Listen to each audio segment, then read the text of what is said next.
పరిశుద్ధ నామమునకు మహిమ కలుగును గాక. కూడి వచ్చిన మీ అందరికీ నా హృదయపూర్వక వందనాలు తెలియపరుస్తున్నాను.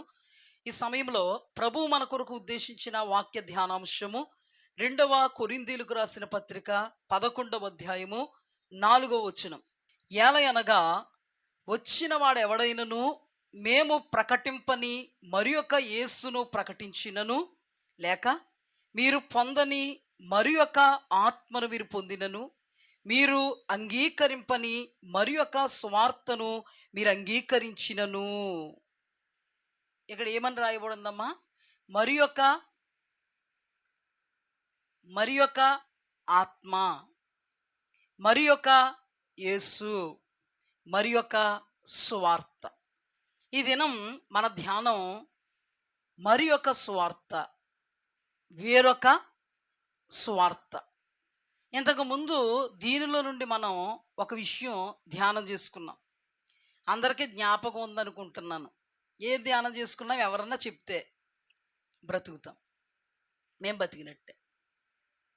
వినబడలేనట్టుగా చెప్పకండి. అలాగైతే ఇంక ఇలాగే ఉండండి.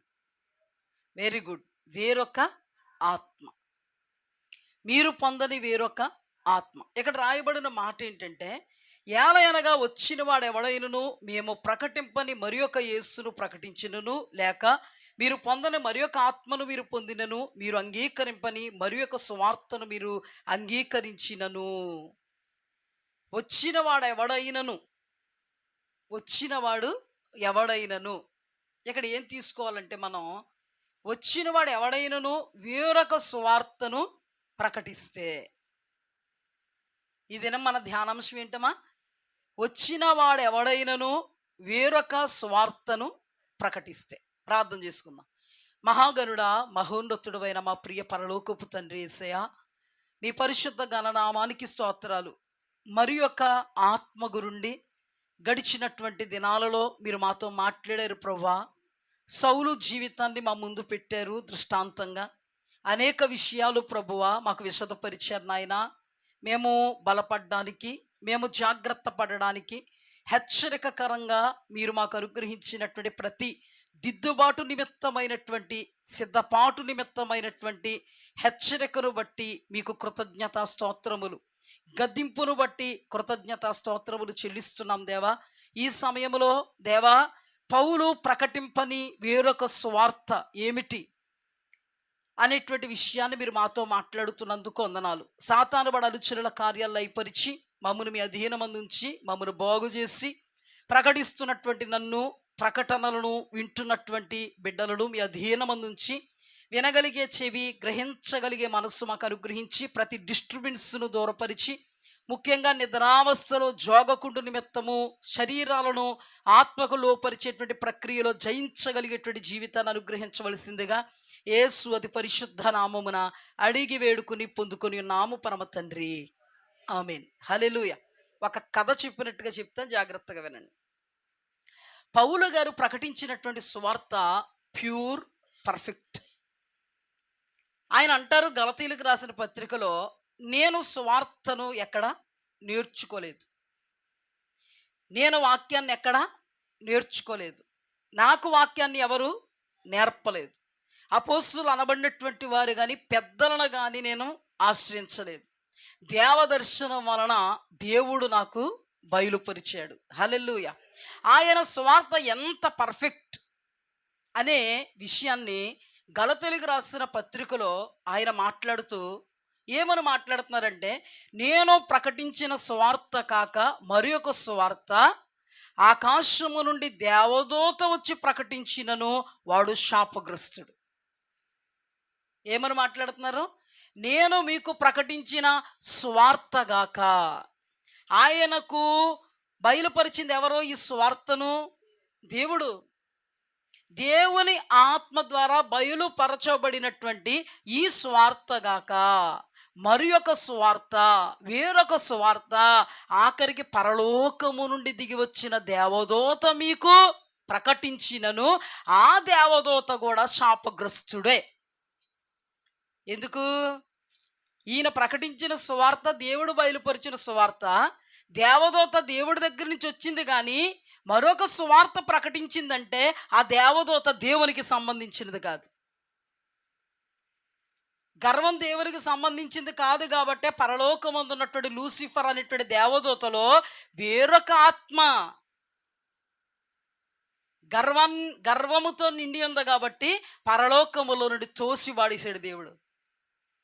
అంటే ఆయన ఎంత కాన్ఫిడెంట్గా మాట్లాడుతున్నారో తెలుసా? ఆత్మావేశంతో, నేను మీకు ప్రకటించిన సువార్తగాక వేరొక లేదా మరి ఒక సువార్త పరలోకము నుండి దిగి వచ్చిన దేవదూత మీకు ప్రకటించినను వాడు శాపగ్రస్తుడు.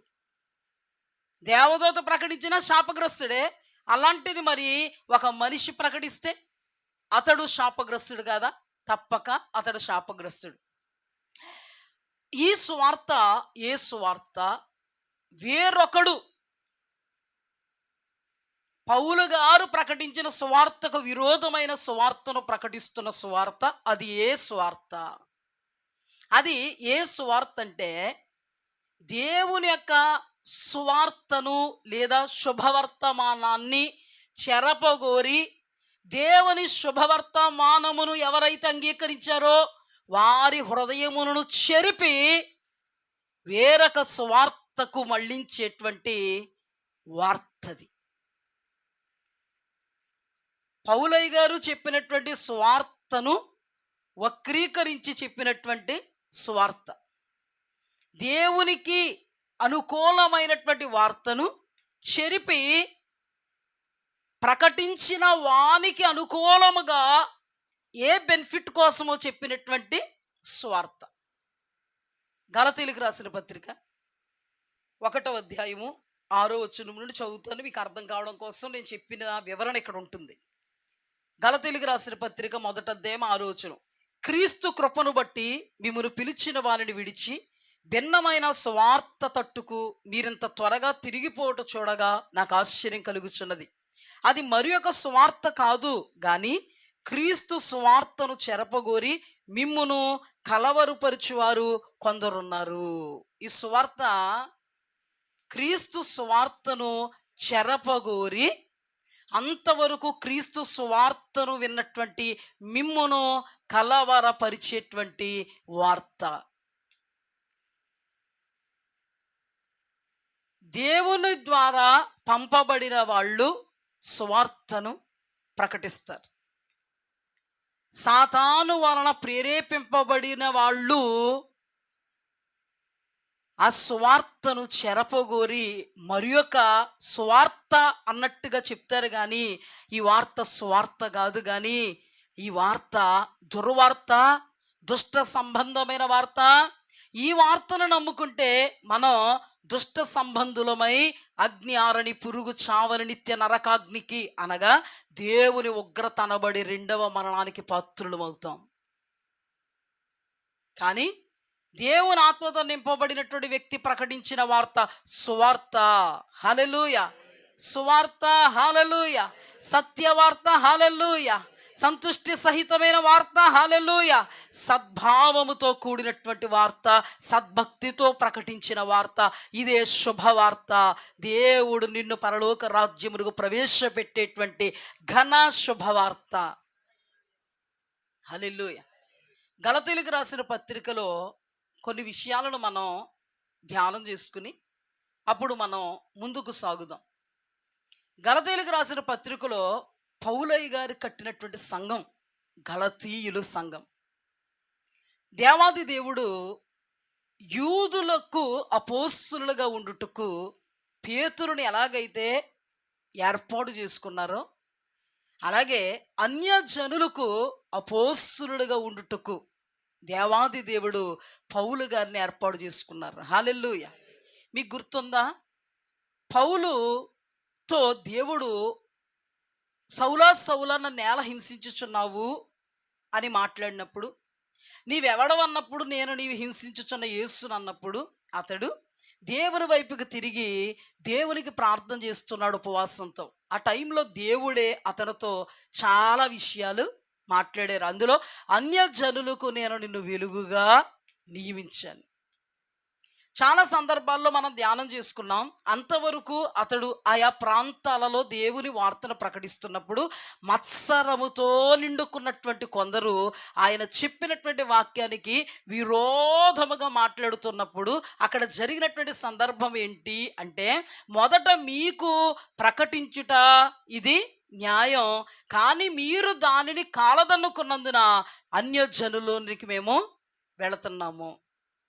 అది మొదలుకొని ఆయన అన్య జనుల మధ్యలో దేవుని శుభవర్తమానాన్ని ప్రకటించడం జరిగింది. హల్లెలూయా. అలా ప్రకటిస్తూ ఉన్నటువంటి మార్గములోనే గలతీయులు పట్టబడ్డారు. ఎవరు పట్టబడ్డారు? గలతీయులను దేవుడు ఏ వాక్కును ఉపదేశించమన్నాడో, ఏ స్వర్తమానము ద్వారా గలతీయులు పట్టబడ్డారో అద్భుతమైనటువంటి విధానంలో ఈ సంఘాన్ని దేవునికి లోపరిచాడు. ఎవరో పౌలు ఆధ్యాత్మికంగా బలపరిచాడు. ఆత్మలో ఆ శక్తిని రేకెత్తించే విధానంలో బోధించాడు. గలతీయులు పౌలు గారితో ఉన్నటువంటి సత్సంబంధం ఎటువంటిదంటే, పౌలు గారిని దేవుని దూత వలె భావించారు.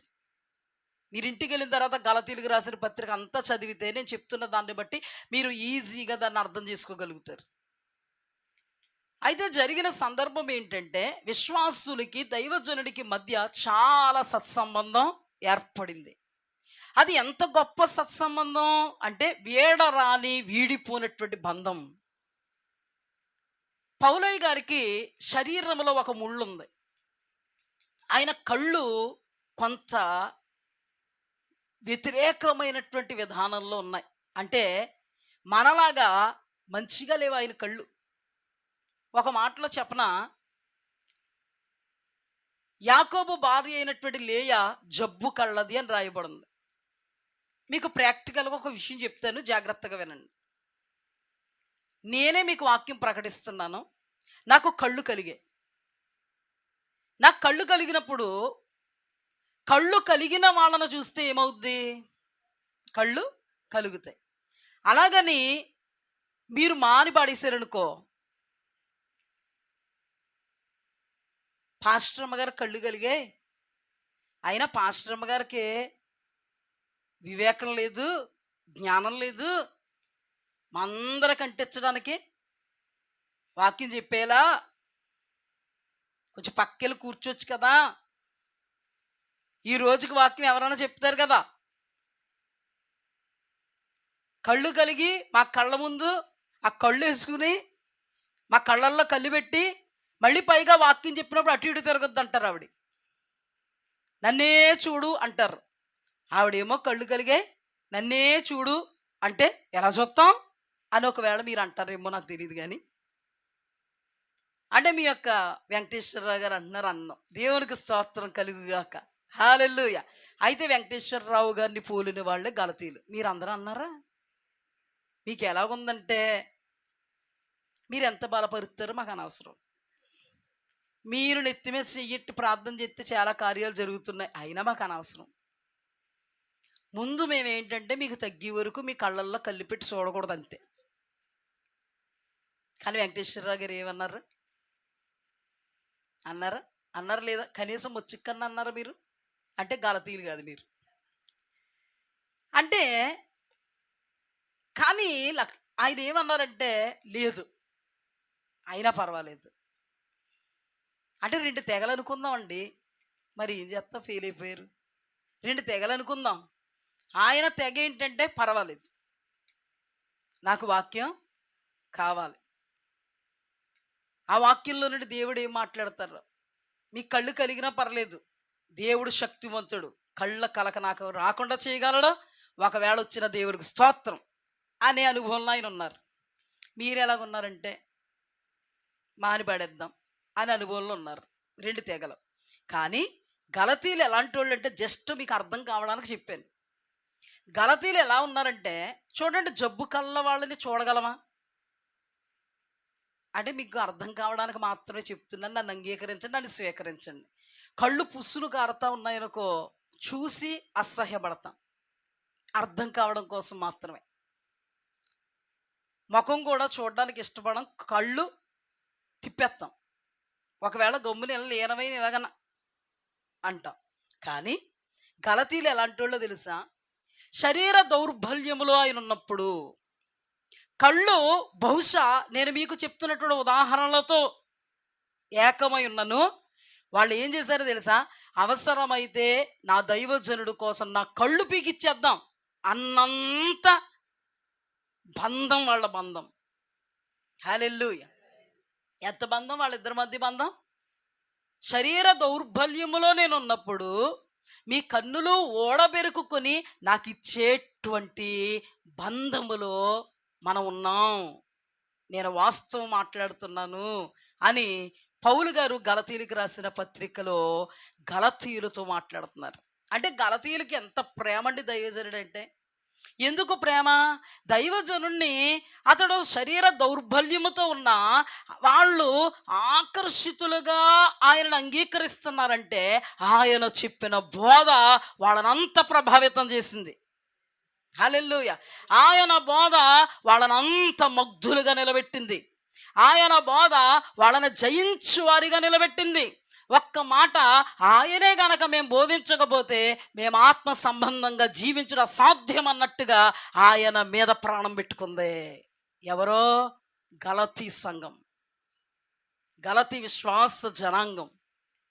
అంటే వాళ్ళిద్దరి మధ్య ఉన్నటువంటి సత్సంబంధం అలాంటిది. అయితే పౌలు గారు వేరే వేరే సంఘాలను బలపరచడానికి ఆయన ఇతర ప్రాంతాలకు పరిశుద్ధాత్మ నడిపింపు ద్వారా వెళుతున్నప్పుడు కొందరు గలతీ సంఘంలో చేరారు. కొందరు గలతీ సంఘంలో చేరినప్పుడు వీరు భిన్నమైనటువంటి సువార్త తట్టు చాలా త్వరగా తిరిగిపోయారు. దేవుని సువార్తను చెరపగోరేటువంటి సువార్తను ప్రకటించు వారి తట్టు చాలా త్వరగా తిరిగిపోయారు. మీరు నా తట్టు తిరగవలెను. ఏ తట్టు? బుధవారం చెప్పాను నేను, అది అక్రమం అవుద్ది. మీరు నా తట్టు తిరిగితే నాలో నుండి ప్రకటింపబడుతున్నటువంటి వాక్ ప్రత్యక్షతకు నీవు లీనమవుతావు. హల్లెలూయా! నీవు నా వైపే చూస్తే సున్నైనను పొల్లైనను తప్పిపోకుండా నీ హృదయంలోనికి వాక్యం దూసుకుపోవడానికి ఆస్కారంగా ఉంటుంది. హల్లెలూయా! ఇప్పుడు చూడండి, భిన్నమైనటువంటి సువార్తను ప్రకటించువారు చుట్టూ లేదా తట్టు వాళ్ళు తిరిగిపోయారు. ఎంతగా తిరిగిపోయారంటే వాళ్ళను దైవజనుడైనటువంటి పౌలు ఏ సువార్తతో కట్టాడు, ఏ ఉపదేశంతో కట్టాడు అనే వాటిని కూడా మరిచిపోయి అవివేకులై వాళ్ళు ఎలా తిరిగిపోయారంటే, పౌలు గారు అంటారు, దేవుని యందు విశ్వాసం ఉంచితే రక్షణ మీకు లభిస్తుంది. మీరు శరీర ఇచ్చలను సిలువ వేయాలి, జయించాలి. మీరు దేవుని కొరకు ఆత్మ సంబంధులుగా నిలబడాలి. మీ శరీరాన్ని సాతాను ప్రేరణకు దారాదత్తం చేయకూడదు. అపవాది ఎంత ప్రేరేపించినను మీ దేహాన్ని పరిశుద్ధాత్మకు మీరు లోపరచాలి. మీ దేహములు దేవుని ఆలయం. దేవుని పరిశుద్ధాత్మ ఆలయం అనబడేటువంటి మీ సర్వదేహములో ఉన్నాడని మీరు ఎరగగలగాలి. నేను మీకు ప్రకటించిన ప్రబోధించినటువంటి వాక్యమును అప్లై చేసుకుంటూ పరిశుద్ధతను కాపాడుకోవాలి. నేను మీకు ప్రకటించిన సువర్తమానముగాక మరి ఏ వార్తను కూడా మీరు స్వీకరించవద్దు. ఎందుకంటే నేను మీకు ప్రకటించిన సువర్తమానము నేను ఎవరి యొద్ద నుండో నేర్చుకున్నది కాదు, సాక్షాత్తు దేవాది దేవుడు దేవదర్శనం వలన నాకు ప్రకటిస్తే నేను మీకు వాటిని బోధిస్తున్నాను. అందుకని మీరు మిమ్మును జాగ్రత్తగా చూచుకోవాలి అని చెప్పే వెళ్ళాడు. కానీ లోపు వీళ్ళు మరొకరు వచ్చారు. వాళ్ళు ఎవరంటే, పౌలు గారు ఆయనకు చెప్పినటువంటి స్వార్థ కాక ఆ స్వార్థను చెరపగోరేటువంటి మరొక స్వార్థను, అంటే మన దృష్టికి దుర్వార్తను పట్టుకుని వచ్చారు. వాళ్ళు ఏమంటున్నారంటే, మోషే ఎంత గొప్పవాడు, మోషే ధర్మశాస్త్రములో ఉన్నటువంటి ఆచారాలు ఎంత గొప్పవి, అబ్రహాము మొదలుకొని దేవాది దేవుడు యూదులందరినీ సున్నతి చేయించుకోమని చెప్పాడు. అయితే మీరు సున్నతి చేయించుకోకుండా రక్షణ ఎలా పొందుతారు? మీరు సున్నతి అనబడేటువంటి ఆచారమును అవలంబించాలి. లేకపోతే మీరు రక్షణ పొందినట్టు కాదు, విమోచింపబడినట్టు కాదు, విడుదల నొందినట్టు కాదు. యేసు పరలోక రాజ్యములో మీకు చోటు లేదు అనగానే వీళ్ళకి కలవరం మొదలైంది. ఇప్పుడు నేనే కలిపి చెరుపుడు బోధకురాలు, నేనే అనుకోండమ్మా, అనుకోలేరా? నిజంగా తీసుకుంటున్నారా ఇటీ? ఇప్పుడు నేను మీ మధ్యలో వాక్యం చెప్తున్నాను కదా, నేను అంటున్నాను, ఎరడోని క్యాంప్ సంగమా, ఆనంద్ అనబడేటువంటి దైవజనుని యొక్క సంగమా, మీ ఆనందయ్య గారు సున్నతి చేయించారా మీకు అని అడిగాను నేను. మీ గుండు కొంచెం జారింది. మీలో పురుషుల్లో చాలా ఆలోచనలు వచ్చాయి. అవును కదా, మా పాస్టర్ గారు సున్నతి గొడవే చెప్పలేదు మాకు. అర్థమవుతుంది మీకు? మా పాస్టర్ గారు సున్నతి గొడవే చెప్పలేదు. సున్నతి అంటే ఏంటి? అబ్రహామా నువ్వు నిందారహితంగా ఉండు అని నీకు నాకు నిబంధనగా నీ యొక్క గోప్యాంగ చర్మాన్ని కత్తిరించు, ఇదే సున్నతి. ముస్లిమ్స్ అందరూ సున్నతి చేసుకుంటారు. ముస్లిమ్స్ ఎవరంటే అబ్రహాము యొక్క సంతానమే. ఇస్సాకు ఒక తెగ అయితే ఇష్మాయేలు మరొక తెగ. మీకు అన్ని డౌట్లు అప్పుడు వచ్చేస్తాయి.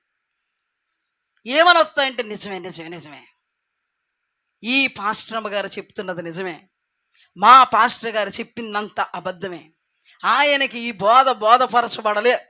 కానీ మా దేవుడు మమ్మల్ని ప్రేమించి నిజమైన బోధ, సత్యమైన బోధ, సుబోధ, సద్బోధ, సంతుష్ట సహితమైన బోధ నాకు బోధిస్తున్నారు అని నీకు అప్పుడు వచ్చేసింది ఆలోచన.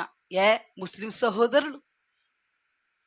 సహోదరులు ఇప్పుడు వరకు సున్నతి చేయించుకోవడానికి కారణం ఏంటి? మనం చేయించుకోవడానికి కారణం ఏంటి? అలాగైతే ఇస్సాకు సున్నతి చేయించుకున్నాడు, ఇస్సాకు సున్నతి పొందాడు, ఇష్మాయేలు సున్నతి పొందాడు. మరి అబ్రహాము సంతానం మనం, మోషేతో దేవుడే చెప్పాడు. ఇప్పుడు మనము సున్నతి పొందాలి. అయితే మన పాస్టర్ గారు మనకి చెప్పలేదు ఇది అనే ఆలోచన వచ్చింది మీకు. మెల్లగా ఈ సువార్త తట్టుకు మీరు ఏం చేశారు? తిరిగేశారు. ఆచారాల తట్టుకు తిరిగేశారు. పౌలు గారు ద్వారా ఆత్మానుసారంగా ఆరంభించినటువంటి గలతీలు వేరొక సువర్తమానం అనబడేటువంటి దుర్వార్తను పట్టుకొచ్చినటువంటి వారికి పెద్దపీట వేసి వాళ్ళ పాస్టర్ గారిని డౌన్ చేసి ఈ అబద్ధ పాస్టర్ గారిని హైలైట్ చేసి వీళ్ళు ఏం చేస్తున్నారంటే మెల్లగా సున్నతి చేయించుకోకపోవడం తప్పే అనుకున్నారు. ఆ తర్వాత ఆచారాలలోకి దిగారు, మూల పాఠాలలోకి దిగారు, కాలాలలోనికి, సమయాలలోనికి, మాసాలలోనికి, ఉత్సవ కాలాలలోనికి, సంవత్సరాది ఉగాదిలోనికి. అంటే ఉగాది మనం దిగుతున్నామా? చూద్దాం. దిగారు. మొదట సున్నతి అనబడేటువంటి దాని విషయములో అభ్యంతరం వాళ్ళకే కలిగింది. ఆ తర్వాత వాళ్ళు శారీరకంగా సున్నతి చేయించుకోవాలి అని డిసైడ్ అయినట్టుగా వాళ్ళ హృదయాలు కొంత చెరపబడ్డాయి. ఆ తర్వాత వాళ్ళు మూల పాఠాల తట్టు తిరిగారు. ఆ తర్వాత వాళ్ళు ఎక్కడికి వచ్చేసారంటే మనం సున్నతి చేయించుకుంటేనే పరలోకం వెళతాం, మనకి సున్నతి అనబడేటువంటి ముద్రుంటేనే శరీరాన్ని జయించకపోయినా పర్వాలేదు. ఎందుకంటే మాకు బోధ చేసినటువంటి పాస్టర్ గారిలో శరీర కార్యాలు చాలా అర్థమవుతుందా ఉన్నాయి. ఏ బోధ చేసిన పాస్టర్ గారిలో? కొత్త బోధ. ఆ కొత్త బోధ చేస్తున్న పాస్టర్ గారు మర్మం చెప్పేశారు అనుకున్నారు. ఆ పాస్టర్ గారిలో శరీర కార్యాలు ఉన్నాయి. మర్మం చెప్పేసినోడి మీద ఎలా ఉంటుంది? ఆయనలో టీవీ చూసేటువంటి అనుభవం ఉందనుకో, దాన్ని రోల్ మోడల్గా నువ్వు తప్పకుండా తీసేసుకుంటావు. ఆయన లోకంలో కలిసిపోయినటువంటి బాపత అయితే ఇదేదో చాలా బాగుందనుకుంటావు. మా పాస్టర్ గారు ఏమో లోకానికి వేరేమన్నారు, ఈ పాస్టర్ గారు అంతకంటే ఎక్కువ చెప్తున్నారు. ఎక్కడి నుంచి? అబ్రహాం దగ్గర నుంచి చెప్తున్నారు. అందుకని ఇప్పుడు మొత్తానికి మా పాస్టర్ గారు కొంత కష్టమేమో కానీ కొత్త పాస్టర్ గారు కొంత ఇష్టమే. ఎక్కడికి వెళ్ళిపోయారంటే సున్నతి చేయించుకోవడం ప్రాముఖ్యం, మరలా పాత నిబంధన ఆచారాలలోనికి వెళ్ళడం ప్రాముఖ్యం, పారంపర్య ఆచారాలలో నిమగ్నం అవ్వడం ప్రాముఖ్యం అని కొత్త భక్తి మొదలు పెట్టారు. ఏ భక్తి? అంతవరకు పౌలయ్య గారు చెప్పినటువంటి సువర్తమానము ఆత్మానుసారముగా ఆరంభించి ఆత్మానుసారముగా ముగించి ఆత్మీయులముగా పరలోక రాజ్యానికి ప్రవేశపెట్టగలిగేది. హల్లెలూయా. ఇప్పుడు వీళ్ళు చెప్పినటువంటి కొత్త దైవజనుడు చెప్పినటువంటి కొత్త అమ్మగారు చెప్పినటువంటి వాక్యం ఏంటంటే, ఆయన నిన్ను ఆత్మానుసారంగా ఆరంభింపజేసి ఆత్మానుసారంగా నడిపిస్తుంటే ఈ అయ్యగారు ఆత్మానుసారంగా నిన్ను స్టాప్ చేసి మరలా దాస్యం అనేటువంటి కాడి క్రిందకే, లోకం అనేటువంటి కాడి క్రిందకే, శరీర ఇచ్చలనబడేటువంటి కాడి క్రిందకే, విడిచిపెట్టిన కాడి క్రిందకే, మరలా పెంట మీద పారబోసుకున్న దాన్ని తీసుకొచ్చి ఒడిలో పెట్టినంతగా బోధ చేశాడు. బోధ, ఈ బోధ ఎంత ఇష్టమైపోయిందో. చిచ్చి మాకు అసలు ఇష్టం కాదండి ఈ బోధ అన్నారేమో, అనుకుంటున్నారేమో, ఒకవేళ అంటారేమో. వాక్యం అంతా చివరి వరకేనండి. ఇప్పుడు ఏం జరిగిందంటే ఆత్మానుసారంగా ఆరంభించిన వీళ్ళు శరీరానుసారంగా పతనమైపోతున్నారు. ఎలాగైతే కట్టాడో పౌలయ్య గారు, ఎంత అద్భుతంగా అయితే కట్టారో పౌలయ్య గారు, ఆయన కట్టిన కట్టడాన్ని పీకి పారేసుకుంటున్నారు. ఇల్లు పీకి పందిరేస్తా ఉంటారు చూడండి కోపం వస్తే. ఎవరితో కట్టించుకుంటున్నారంటే ఈయన కొత్త పాస్టర్ గారితో, కొత్త సువార్త, ఎప్పుడూ వినని సువార్త. నాకు తెలియకడుతాను, కొంతమంది అండి ఎవరినైనా దైవజనులు పిలుస్తుంటే ఎప్పుడు ఎవరో చెప్పలేని వార్త చెప్తూ ఉంటారు. నాకు తెలియకడుతాను, దేవుడు ఎప్పుడు ఉన్నాడా లేడా, ఈ వార్త కూడా ఇప్పుడు ఉందా లేదా, నువ్వు కొత్త వార్త చెప్తున్నావేంటి, దాని అర్థం ఏంటి చెప్పు. వెలిగింది బలుపు, కొంతమంది నువ్వు అన్నారు. నీకు కొత్త వార్త కావాలా? పరలోక రాజ్యం సమీపించిందని బాప్తిస్మిచ్చి యోహాను ఏ బోధ చేశాడో తెలుసా? అంతవరకు ఉన్న బోధే చేశాడు. కాకపోతే వాళ్ళని పరలోకానికి ఆ బోధతోనే ఆయుత్తపరిచాడు, కానీ కొత్త బోధ, కొంగొత్త బోధ ఏమీ చేయలేదు. అందులో కొన్ని కోణాల దేవుడు బయలుపరుస్తారు. ఆ కోణాలన్నీ ఇంత మునుపుకు నువ్వు విన్నటువంటి వార్తకే ఏమవుతాయి? మ్యాచ్ అవుతాయి. కానీ వీళ్ళు చెప్తాను, అన్నీ చెప్తాను, మీకు కథ చెప్పినట్టు చెప్తాను. నేను మాత్రం కొత్త బోధ.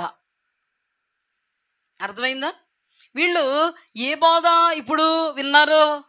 పౌలయ్య గారు బోధ అంతవరకు విని ఇప్పుడు ఇంకొక బోధ విన్నారు. ఆ బోధ ఏంటో తెలుసా?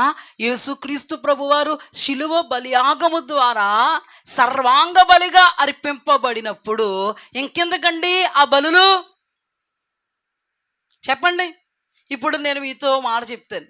ఏమని చెప్తానంటే, వచ్చే ఆదివారం నేను బలిపీఠం కడతాను, నేనే బలులు అర్పించేస్తాను, మీరు బలులు తిండి అన్నామనుకో, మీకు డౌట్ రావాలా రాకూడదా? రావాలా రాకూడదా? ఖచ్చితంగా రావాలా? గలతీలకు వచ్చిందంటారా? మరి గలతీలకి దైవజనుడికి జన్మజన్మల బంధం, అనుబంధం, ప్రేమ బంధం, అనురాగ బంధం, ఆప్యాయత బంధం. అవసరమైతే కళ్ళు కూడా పీకేసి ఇచ్చేస్తారంటే వీళ్ళు. ఎందుకు అంత త్వరగా తిరిగిపోయారంటే పౌలు అంటారు, భిన్నమైన బోధల తట్టుకు అంత త్వరగా తిరిగిపోవుట చూడగా నాకు ఆశ్చర్యం కలుగుతున్నది. ఇప్పుడు మీరు బళ్ళు పట్టుకుపోయారనుకో, ఎవరన్నా తెమ్మన్నారండి, నాకెంత ఆశ్చర్యం, పాస్టర్ గారికి ఎంత ఆశ్చర్యం. అంటే సృష్టికర్తనే ఆశ్చర్యపరిచారు కొందరు విశ్వాసం, మరికొందరు అవిశ్వాసం సృష్టికర్తను ఏం చేసింది? ఆశ్చర్యపరిచింది. ఇది పెద్ద గొప్ప లెక్క. ఎందుకు? ఎవరిని వింగుదామాను గర్జించు సింహము వలె వెతుకులాడుతూ తిరుగులాడుతున్నటువంటి అపవాది అతనికి సమయం కొంచెమని ఎరిగి వీరావేశముతో పనిచేస్తున్నాడు. ఎంత త్వరగా భిన్నమైనటువంటి బోధ తట్టుకు మీరు తిరిగిపోవట నేను చూడగా నాకు ఆశ్చర్యము కలుగుచున్నది. ఆత్మానుసారముగా ఆరంభించినటువంటి మీరు శరీరానుసారముగా పతనమైపోవుట చూడగా నాకు మరింత ఆశ్చర్యం కలుగుచున్నది. మీ యందు దేవుని యొక్క స్వరూపము ఏర్పడునంత మట్టుకు నాలో నీ నిమిత్తము ప్రసవ వేదన కలుగుచున్నది. సర్పము తన కుయుక్తి చేత హవ్వను మోసగించినట్లుగా దేవుని సరళత నుండి మీరు ఇంత త్వరగా తిరిగిపోవుట చూడగా నాకు భయము కలుగుచున్నది. ఎంత త్వరగా అండి, ఎంత త్వరగా తిరిగిపోయారంటే ఇళ్ళు ఏమేమి ఉన్నాయి చెప్పాలి. సున్నతి చేయించుకోవాలి, ఇంకా మూల పాఠాలు, ఇంకా ఆచారాలు. వాళ్ళలో దేవుని స్వరూపం ఏర్పాటు చేయబడ్డానికి ప్రసవ వేదన కలుగుతుందంటే ఎవరికి? పౌలయ్య గారికి విషయం అంతా తెలిసి అవివేకులారా, గలతీయులకు రాసిన పత్రికలు ఉంటుందన్నమాట, అవివేకులారా ఇంత తొందరగా మీరు భిన్నమైన బోధల తట్టు తిరిగిపోతారా? ఆత్మానుసారంగా ఆరంభించిన మీరు శరీరానుసారంగా ముగిస్తారా? అవన్నిటిని కొట్టివేయడానికే కదా యేసుక్రీస్తు ప్రభువారు సర్వాంగ బలిగా అర్పింపబడ్డారు. ఆత్మకు సున్నతి ఉండాలి కానీ శరీరానికి సున్నతేమీ అవసరం లేదు అని ఈ భిన్నమైన బోధలు చెప్పిన వాళ్ళతో తర్కం మొదలైంది. ఎవరికి? పౌలుకి, బర్నబాకి. చెప్తే వింటారండి వీళ్ళు, తర్కించి మాట్లాడిన వింటారా? స్టెఫను అగుపరిచినటువంటి జ్ఞానం వారు మాట్లాడకుండా చేసిన స్టెఫనును వదిలేరా? వాళ్ళతో కూడా చెప్పారా? అంటే విన్నారా, వినలేదా? మూర్ఖులా కాదా? మూర్ఖులైతే వినరు. అందుకే నేను అంటాను, మూర్ఖతను అగుపరుచుట మాయా విగ్రహములు గృహ దేవతలను పూజించుటను పాపముతో సమానము. జారత్వములలో కూడా అది వేరొక జారత్వము. చెప్పాను కదా నిన్న వాక్యంలో. ఇప్పుడు జాగ్రత్తగా గమనిస్తే అపోస్తుల కార్యంలో ఇక్కడ జరిగినటువంటి సందర్భం అక్కడ రాయబడి ఉంది. వీళ్ళకి తర్కం పడుద్ది. ఆ తర్వాత ఎవరో కూడా వీళ్ళ మాట వినరు. తర్కం ఎవరంట? యోదయ నుంచి వచ్చారు వీళ్ళు. ఈయనేమో గలతీ సంఘాన్ని కట్టారు కదా, అన్యజనుల దగ్గరికి పేతురు వాళ్ళందరూ ఉన్నారు కదా యోదయాలో, అక్కడి నుంచి వచ్చారు శిష్యులు. వాళ్ళ దగ్గర ఉన్న శిష్యులు వచ్చారు. పేతురేమో సున్నతి పొందిన వారికి అపోస్తులుడు, పౌలేమో అన్యజనులకి అపోస్తులుడు. వాళ్ళందరూ సున్నతితోనే ఉంటారు. వాళ్ళందరూ ఎవరు? యూదులు. అలాగని ముస్లిమ్స్ అందరూ సున్నతితోనే ఉంటారు. మనమెవరు? అన్యజనులు. జాగ్రత్తగా గమనించండి. అందుకని దేవుడు పౌలుకు బయలుపరిచినటువంటి స్వర్తమానము వాళ్ళను విశ్వాసంతో కట్టింది. సున్నతి విషయం ఏం మాట్లాడలేదు, కానీ ఆత్మకు సున్నతి ప్రాముఖ్యమని ఆధ్యాత్మికమైనటువంటి విధానములో బలపరుస్తున్నాడు. ఈలోపు వాళ్ళు వచ్చి సున్నతి గురించి మాట్లాడుతూ ఉంటే వాళ్ళతో తర్కించినా కూడా వాళ్ళు వినకపోతే ఇంకా పౌలు, బర్నబా ఏమనుకున్నారంటే, యోదయ నుంచి వచ్చారు కదా వీళ్ళు, పేతురయ్య గారి దగ్గర నుంచి వచ్చారు కదా, అయితే పేతురయ్య గారి దగ్గరికి ఈ సమస్యను పట్టుకెళ్దాం. వీళ్ళందరూ కలిపి పేతురయ్య గారి దగ్గర సమస్య పెడితే తగువు. చర్చగా ఎక్కడ పెట్టారు ఈ వాగ్వాదం? పేతురయ్య గారి దగ్గర పెట్టారు, పెద్దల దగ్గర పెట్టారు. వీళ్ళందరి దగ్గర పెట్టగానే పేతురు లేచి నిలబడి మాట్లాడుతున్నాడు. హల్లెలూయా. ఆయన ఆత్మావేశంతో మాట్లాడుతున్నారు. ఏమనంటే ఇందులో పెద్ద విశేషం ఏం లేదు. దేవాది దేవుడు కొర్నేలియు సందర్భంలో అతడు అన్యజనుడు. అయితే అంతవరకు దేవాది దేవుడు అన్యజనులకి సువర్తమానం ప్రకటించమని చెప్పలేదు. శిష్యులను కూడా అన్యజనుల దగ్గరికి వెళ్ళొద్దన్నారు. అలాగా ఆయన ఫిక్స్ అయితే దేవుడు యేసుక్రీస్తు ప్రభువారు శిలువ బలియాగమైన తర్వాత, ఆయన పునరుద్ధానుడిగా తిరిగి లేచిన తర్వాత ఆయన పేతురుకి ఏమని బయలుపరిచాడో తెలుసా? ఎవ్వరు నిషిద్ధమైన వాళ్ళు కాదు, యేసు కలువరి శిలువ బలియాగము ద్వారా అందరికీ పరలోక రాజ్యం ఇవ్వడానికి ఆయన అందరి నిమిత్తము రక్తం చిందించారు. కాబట్టి అన్యుడని లేదు, యూదుడని లేదు. హల్లెలూయా. పేతురు నిషిద్ధమైన వాడు కాదు, అన్యుడు. నువ్వు వెళ్ళి వాళ్ళకి సువార్త ప్రకటించు అన్నప్పుడు ఆ దర్శనముతో, ఆ ప్రత్యక్షతతో అది బయలుపరిచినప్పుడు దేవుడు దాన్ని పట్టుకుని కన్ఫామ్ చేసుకుని కొర్నేలు దగ్గరికి వెళ్ళాడు. అప్పుడు కొర్నేలితో దేవుని యొక్క స్వర్తమానం పంచుకున్నప్పుడు వాళ్ళందరూ కూడా రక్షణ మార్గంలోకి వచ్చారు. ఆయన బోధ ఎవరు వింటున్నారో పరిశుద్ధాత్మ కూడా వాళ్ళ మీదకి వచ్చింది. హల్లెలూయా. అప్పుడు దేవుడు కనికరాన్ని, దేవుని ప్రేమను చూచి వాళ్ళు సంతోషించారు. అందుకని పేతురు లేచి నిలబడి మాట్లాడుతూ ఈ సందర్భాన్ని ఎత్తిపట్టి, ఇందులో విశేషమేం లేదు, అన్యజనులు ఏమి నిషిద్ధమైన వాళ్ళు కాదు, అన్యజనులకి పౌలును దేవుడు అపోస్తలుడిగా ఏర్పాటు చేశాడు. ఇక్కడ మన యూదులు కాకపోతే వాళ్ళు అన్యజనులు. అందుకని ఆయన ప్రకటిస్తున్నటువంటి సువార్త తప్పేమి కాదు. ఆత్మకి సున్నతి, శరీరానికి సున్నతి వాళ్ళకి అవసరం లేదు. అయితే వాళ్ళ ఆత్మకు సున్నతి పౌలు బోధిస్తున్నాడు. ఆధ్యాత్మికమైన బలం, శరీరచ్చనను జయించడం, శరీరాన్ని ఆత్మకు లోపరచడం, ఇలా పరలోక రాజ్యానికి సంబంధించినట్టుగా సంఘాన్ని ఆయన కడుతున్నాడు అని ఆత్మవిషయముతో మాట్లాడుతూ, అన్యజనుల మీద వేరే భారాన్ని ఏమి మనం పెట్టొద్దు. అందులో ఏంటి అంటే విగ్రహ సంబంధితమైనవి తినకుండా, సున్నతి ఏమీ చేసుకోక్కర్లేదు. వాళ్ళ మీద మనం పెట్టేది ఏంటంటే విగ్రహ సంబంధమైన తినకూడదు, జారత్వం చేయకూడదు, గొంతు పిసిగిన దాన్ని తినకూడదు అని ఫలానా అవి మాత్రమే అన్యజనులకు భారం లేకుండా పౌలు ప్రకటిస్తున్నట్టుగా అది సరైనటువంటి బోధ అని తేల్చి చెప్పారు. హల్లెలూయా. ఈలోపు వాళ్ళు మాట్లాడుతూ పరిశుద్ధాత్మ దేవునికి మాకు తోచింది అని మాట్లాడారు. దీన్ని పరిశుద్ధాత్మ దేవుడు కన్ఫామ్ చేశారు. ఇప్పుడు శరీరానికి సున్నత అవసరమా మనకి? అందుకే మీరు ఎవరైనా సున్నత చేయించుకున్నారా? శరీరానికి సున్నత అవసరం లేదు, మన ఆత్మకు సున్నత అవసరం. మన ఆత్మ ప్యూర్గా ఉండాలి. హల్లెలూయా. ఆత్మ ద్వారా మనం శరీర కార్యాలను జయించగలగాలి. హల్లెలూయా. ఆత్మ ద్వారా లోకాన్ని జయించగలగాలి. హల్లెలూయా.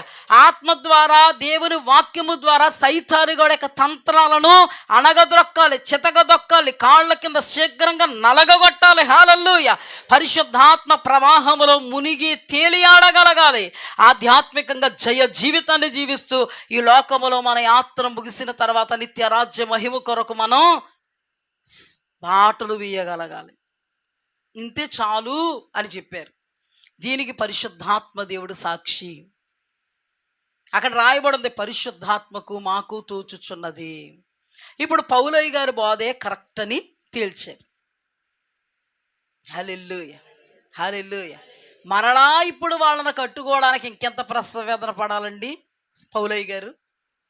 ఆయన అంటారు, దేవుని స్వరూపము మీ యందు ఏర్పడు వరకు నాకు మరలా ప్రసవ వేదన కలుగుచున్నది. నేను రిఫరెన్స్ చూపించట్లేదు, అంతా గలతీయులకు రాసిన పత్రికలో వెళ్ళిన తర్వాత దయచేసి చదవండి. దేవుడు మీకు విశదీకరించునుగాక. అంటే ఇప్పుడు ఆయనకి ఎంత కష్టమైన ఆయన ఏం చేస్తారు ఇప్పుడు? అంటే నేను అనేది ఏంటంటే పౌలయ్య గారు ఒక మాట మాట్లాడతారు. ఏమని మాట్లాడతారంటే, నేను వచ్చి మీతో మాట్లాడతాను, నేను వచ్చి ఇలా పత్రికలు రాస్తే మీరు అటు ఇటు చూసి మీకు ఒక విషయం చెప్తున్నాను. నేను పౌలు అంటున్నారు గలతీయులతో, నేనున్నప్పుడు మీరు ఎంత బలంగా ఉన్నారో నేను లేనప్పుడు కూడా నేను చెప్పిన వాక్యముతో అంతే బలంగా మీరు ఉండాలి. హల్లెలూయా. అంటే ఆ వాక్యాన్ని ఏం చేయాలి? నెమరు వేసుకోవాలి. మన ఇంటి దగ్గర ఉన్నటువంటి జంతువులు చూడండి, పశువులు, పాలిచ్చే పశువులు ఏం చేస్తాయి? ఎలా కూర్చుని విశ్రాంతిగా కూర్చొని నెమరు వేసుకుంటూ ఉంటాయి.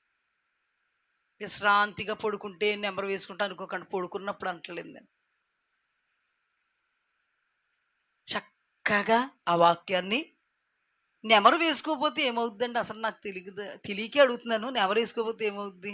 గేదెలు ఆవులు చూసారా లేదా మీరు? చూడలేనట్టు నాకే ఉన్నాయి 10 గేదెలు 10 ఆవులు. అందుకే నేను రోజు చూస్తా ఉన్నాను. పాపం మీకు తెలిదే, మీరు వచ్చి చూడండి. నెమరు వేస్తా ఉంటాయి. దేన్ని? తిన్న ఆహారాన్ని. మరి మీరు ఏ ఆహారాన్ని తింటున్నారు? జీవాహారం, బ్రతికించే, జీవింపజేయే వాక్యాన్ని. మరి అవి నెవరు వేసుకున్నప్పుడు మీరు నెవరు వేయరా? శారీరకంగా మీరు ఆహారం తిన్నా నమలకుండా మింగేస్తారా? అది చెప్పండి. పోనీ పశువులతో మమ్మల్ని పూరుతారట అంటారని దీంతో పోలుస్తున్నాను. నములుతారా లేదా? నెమరు వేస్తారా లేదా? అలాగే ఈ వాక్యాన్ని మీరు నెమరు వేయాలి. పౌలయ్య గారు అంటున్నారు, నేను వచ్చి మీతో మాట్లాడతాను అయ్యా బాబు. ఎంత తొందరగా తిరిగిపోయారేంటయ్యా బాబు, నాకు ఆశ్చర్యమైపోతుంది అయ్యా బాబు. నీకు నాకు ఎటువంటి సంబంధం అయ్యా బాబు? అయ్యో బాబోయ్ అని అనుకున్నారు వాళ్ళు.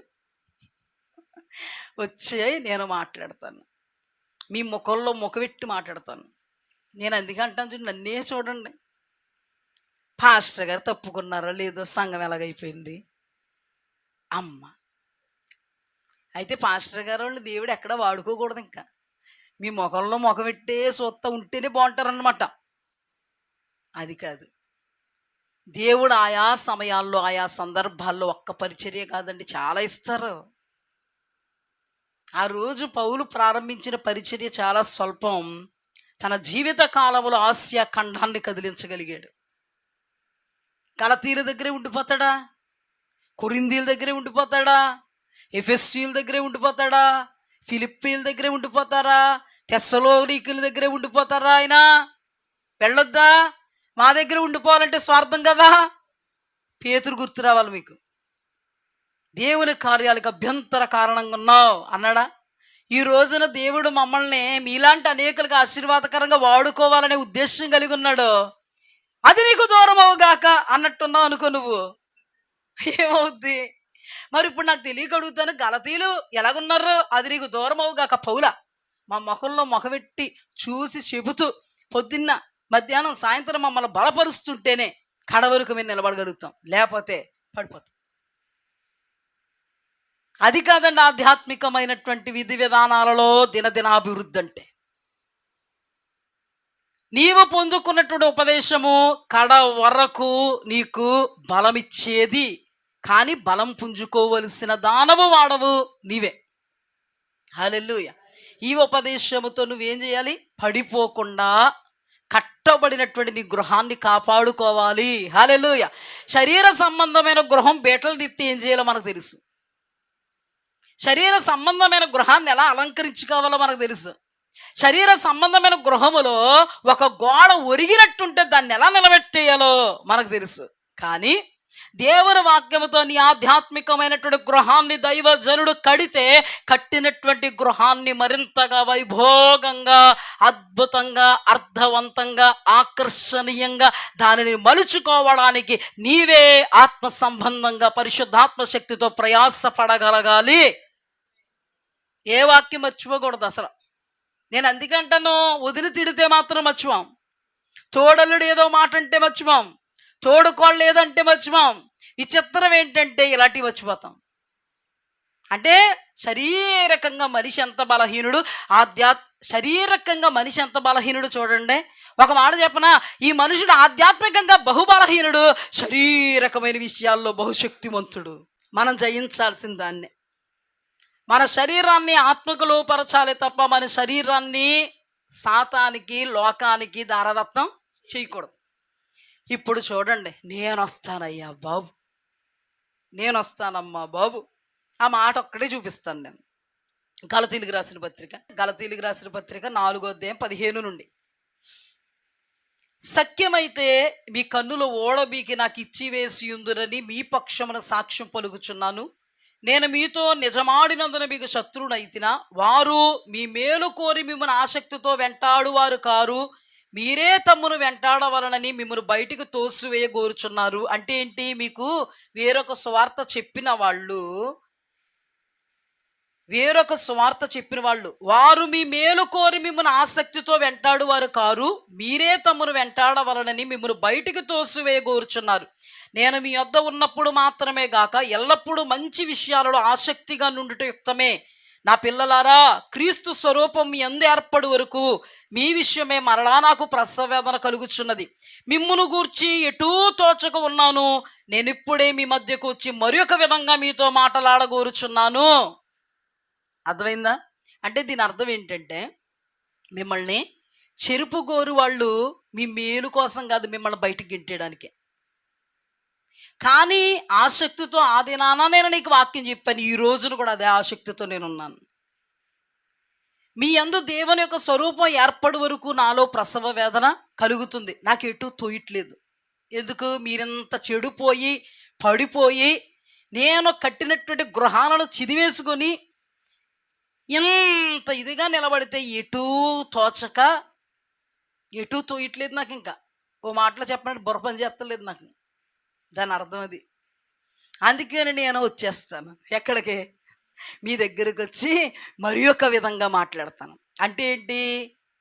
మరి ఒక సువర్తమానం అని చెప్పించుకున్నారా మీరు? అది దుర్వర్తమానం అని నేను చెప్తాను.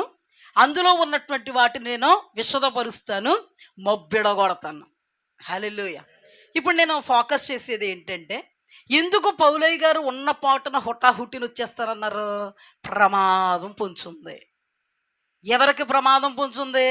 వేరొక సువర్తమానము అని దుర్వార్తను పౌలు గారు చెప్పిన వాక్యాన్ని చెరపగోరి వారి హృదయాలను కలవరి పెట్టి వాళ్ళని లోకానికి ఈడ్చుకుపోయినటువంటి వారి యొక్క వర్తమానము తప్పు.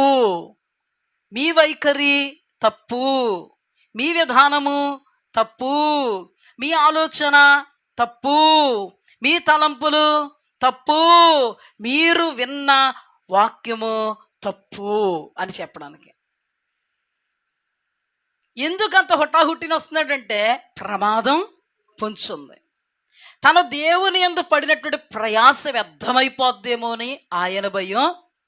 అంతవరకు ఆత్మానుసారముగా ఆరంభించి శారీరకంగా వారి యొక్క బ్రతుకులు ముగిస్తే నిత్య నరకాగ్ని వారికి సిద్ధంగా ఉంటుందని అదో భయం.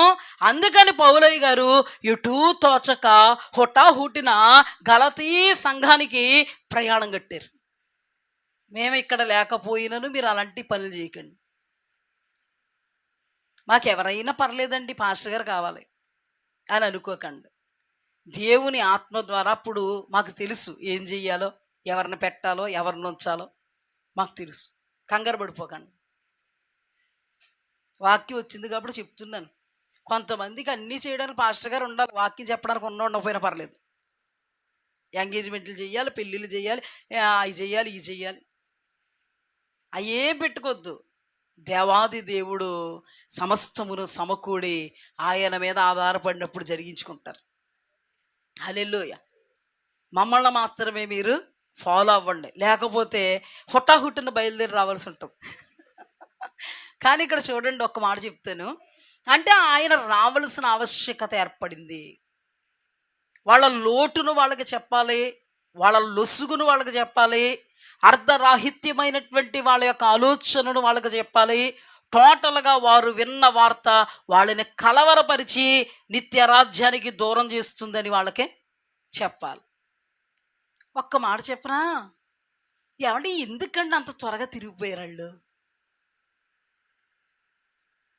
మనం అనుకోవద్దు మేము చాలా మేధావులు, మేము తిరగం అని అనుకోవద్దు. అంతకంటే మేధావును చూపిస్తాను నేను వాక్యంలోంచి. మీ తల తన్నగలిగే మేధావుని చూపిస్తాను. మొట్టమొదటి మేధావులు ఎవరంటే గలతీలే. మొట్టమొదటి మేధావులు ఎవరు? ఎంత గొప్ప మేధావులు! ఇందాక ఉదాహరణ చెప్తే కిక్కురు మనలేదు మీరు. కానీ వెంకటేశ్వరరావు గారు ఏమన్నారు అన్నారా అంటే దిప్పుతున్నాను అనుకోకండి, వాక్యంలో సెట్ చేస్తున్నాను. అయితే ఇప్పుడు చూడండి, వాళ్ళు ఏమన్నారు? శరీర దౌర్బల్యంతో ఉన్న కళ్ళు పీకిచ్చేసేటువంటి సంబంధం. దావీదు యోనాతానుల మధ్య ఉన్న ప్రేమ, దావీదు నాతానుల మధ్య ఉన్నటువంటి సత్సంబంధం. హల్లెలూయా. బెత్తం పట్టుకొచ్చిన, గద్దింపు ఉపదేశముతో వచ్చిన స్వీకరించగలిగే అనుభవం. కానీ ఇంత త్వరగా తిరిగిపోవడానికి కారణం ఏంటో తెలుసా? ఒక చీకటిగాడు ఉన్నాడు మనకి.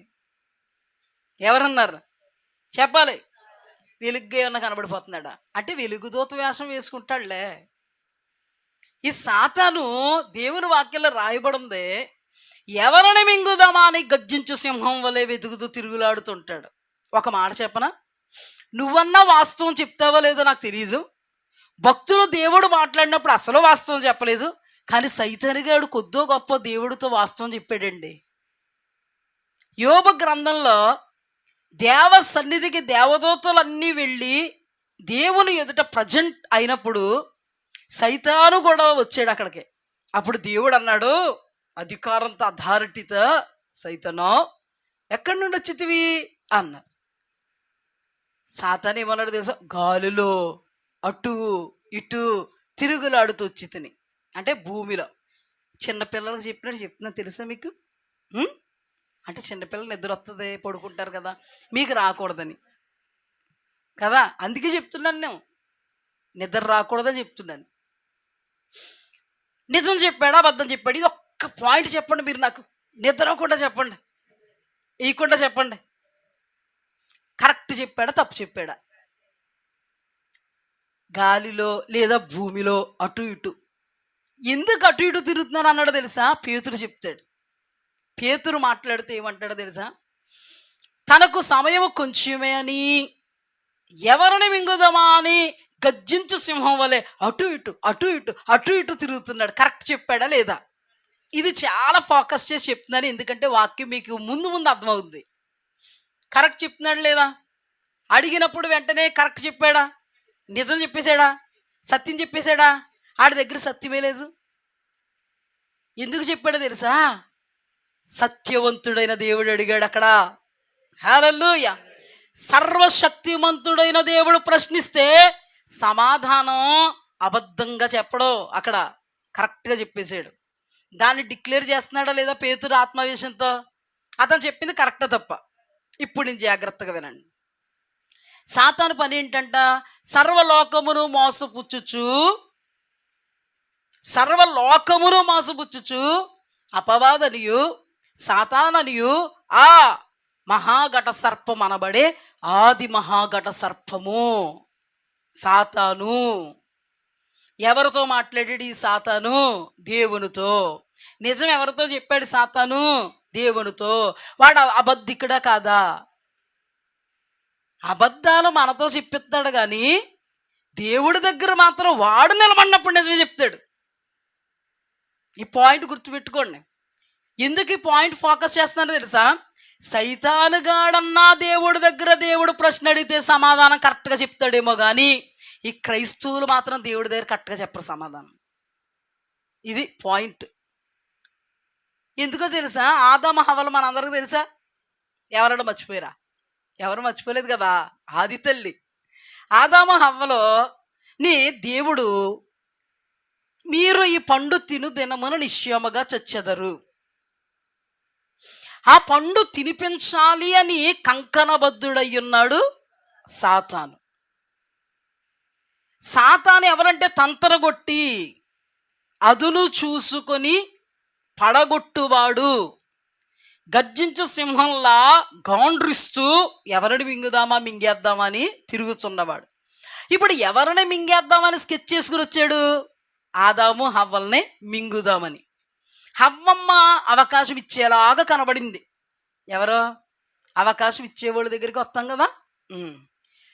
హవ్వమ్మ అవకాశం ఇచ్చేలాగా కనబడింది. చక్కగా సాతానుడు మాట గలిపాడు. ఇది నిజమా అన్నాడు. హవ్వమ్మ ఏమనాలి? నిజమే, ముట్టకూడదు, తినకూడదు, తినం అంతే, నువ్వేడు చెప్పేది అనాలా? అలాగనలేదు, ముట్టద్దు అన్నాడు. అనుకూలంగా మాట్లాడే విధానం మెత్తగా ఉంటుందండి, ఏంటి అనే విధానం గట్టిగా ఉంటుంది. ఈవిడ ఏమంది? ఆయన ఏం కంకణం కట్టుకుని వచ్చాడు చెప్పాలి. మొత్తానికి కంకణబద్ధుడై హవ్వమ్మను పడగొడితే హవ్వమ్మ వెళ్ళి వెళ్ళి వెళ్ళి భర్త కోసం ఆకుండా తినేసింది.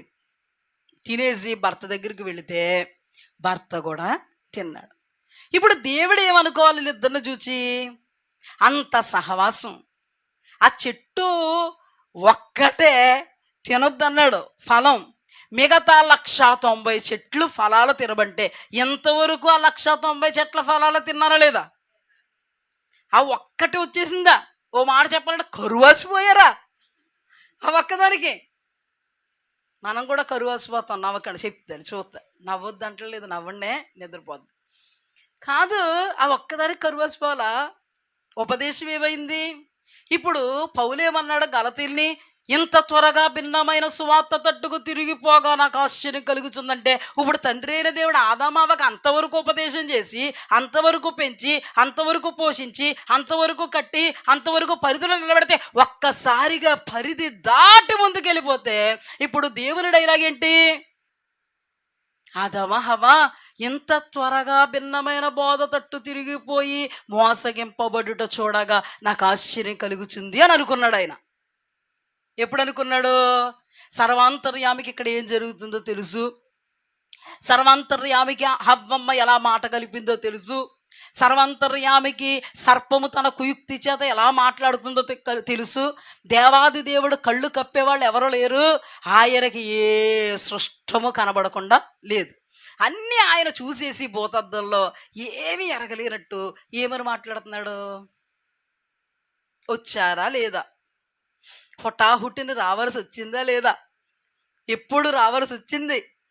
పడిపోయిన తర్వాత, చెడిపోయిన తర్వాత వచ్చి ఏమని మాట్లాడుతున్నారంటే, ఆదామా ఎక్కడున్నావు?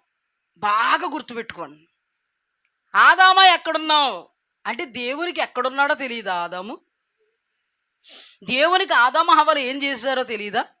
ఈ రోజున ప్రియా దేవుని సంగమా, దేవుని వాక్యానికి విరోధంగా నువ్వేం చేస్తున్నావో నీకు తెలుసా తెలీదా? నువ్వేం ప్రవర్తిస్తున్నావో నీకు తెలుసా తెలీదా? ఏమి వ్యవహారం చేస్తున్నావో నీకు తెలుసా తెలీదా? అట్టే పెట్టుకో. కానీ దేవుడు తెలుసు తెలియలేనట్టుగా మాట్లాడుతున్నాడు. అద్భుతం ఏంటంటే, ఆదామా నువ్వు ఎక్కడున్నావు అన్నప్పుడు ఆదాము దేవుడి దగ్గర సాతాను చెప్పేసినట్టు నిజం చెప్పాడా? నేను అందుకే అన్నాను, సాతానన్నా దేవుడికి నిజమే చెప్తాడు, కానీ దేవుని బిడ్డ చెప్పేది అబద్ధమే. అవసరమైతే ప్రార్థనలు ఎన్ని అబద్ధాలు చెప్తారో దేవుడికి. నీకోసం నేను ఇలాగున్నాను ప్రభువా, నీకోసం నేను అలాగున్నాను ప్రభువా. ఆయనేమో ఎలాగున్నావమ్మా? ఇదంతా మనల్ని మనం పరీక్షించుకోవడానికి. పాము సావకూడదు, కర్ర ఇరగకూడదు అంటే ఇలాగే చెప్పాలి. లేకపోతే నేను మీ మొక్కలు చూడలేను, ఇప్పటికీ చూడలేకపోతున్నాను. జాగ్రత్తగా వినండి. దేవుడి దగ్గర సాతాను నిజం చెప్పాడు, కానీ దేవుని సహవాసములో ఉండి దేవుడు చెయ్యొద్దన్న పని చేసి ఎక్కడున్నావు అంటే చేసిన తప్పంతా చెప్పట్లేదు మనోడు. నీ స్వరము విని భయపడి దిగంబరునై ఉన్నందున దాగుకున్నాను. నేను నిన్నేమడిగాను, నువ్వేం చెప్పావు? తప్పు చేసిన వాడిని ఏదన్నా అడిగామనుకో, ఆడు ఏం మాట్లాడుతున్నాడో ఆడికే తెలియదు కదా. తత్తత్త మెమ్మమ్మ అంటారు, దొరికిపోతారు. ఈయన కూడా ఏమంటున్నాడంటే, వినండి మరి వినండి, ఈయన కూడా ఏమంటున్నారంటే, దిగంబరణని చెట్ల చాటున నీ స్వరం విని దాగుని ఉన్నానంటే ఆయన చాలా ప్యూర్, పర్ఫెక్ట్, చాలా మహాజ్ఞానం ఆయన. ఆయన అంటున్నారు, దిగంబరవని నీకు చెప్పింది ఎవరు? అక్కడ కూడా అంటున్నారు, తినవద్దని నేను నీకు ఆజ్ఞాపించిన పండులు తింటివా అంటే ముక్కుసూటిగా నిజం చెప్పాడా? మొదట నిజం చెప్పాడా? చెప్పం. రెండోసారి నిజం చెప్పాడా? చెప్పం. ఎందుకు చెప్పవు? నా రెండు నాకు ఇచ్చేవరకు, నా రెండు నాకు ఇచ్చేయాల, అప్పుడు కానీ చెప్పం. మరి ఎప్పుడు చెప్తావు? రెండు బాధలు బాధేశాక, ఆ బాధలు బాధ వస్తుంటే ప్రభా బాధ వచ్చేస్తుంది ఆయన అంటాం. ఎందుకంత అంత నీకు? అందుకే పౌలయ్య గారు హుటాహుటిన వచ్చారు. దేవాది దేవుడు హుటాహుటిన మాట్లాడుతున్నాడు. హుటాహుటిన నీతో దేవుడు వాక్ ప్రత్యక్షత ద్వారా మాట్లాడుతున్నాడు నీ బాగు కోసం. హల్లెలూయా.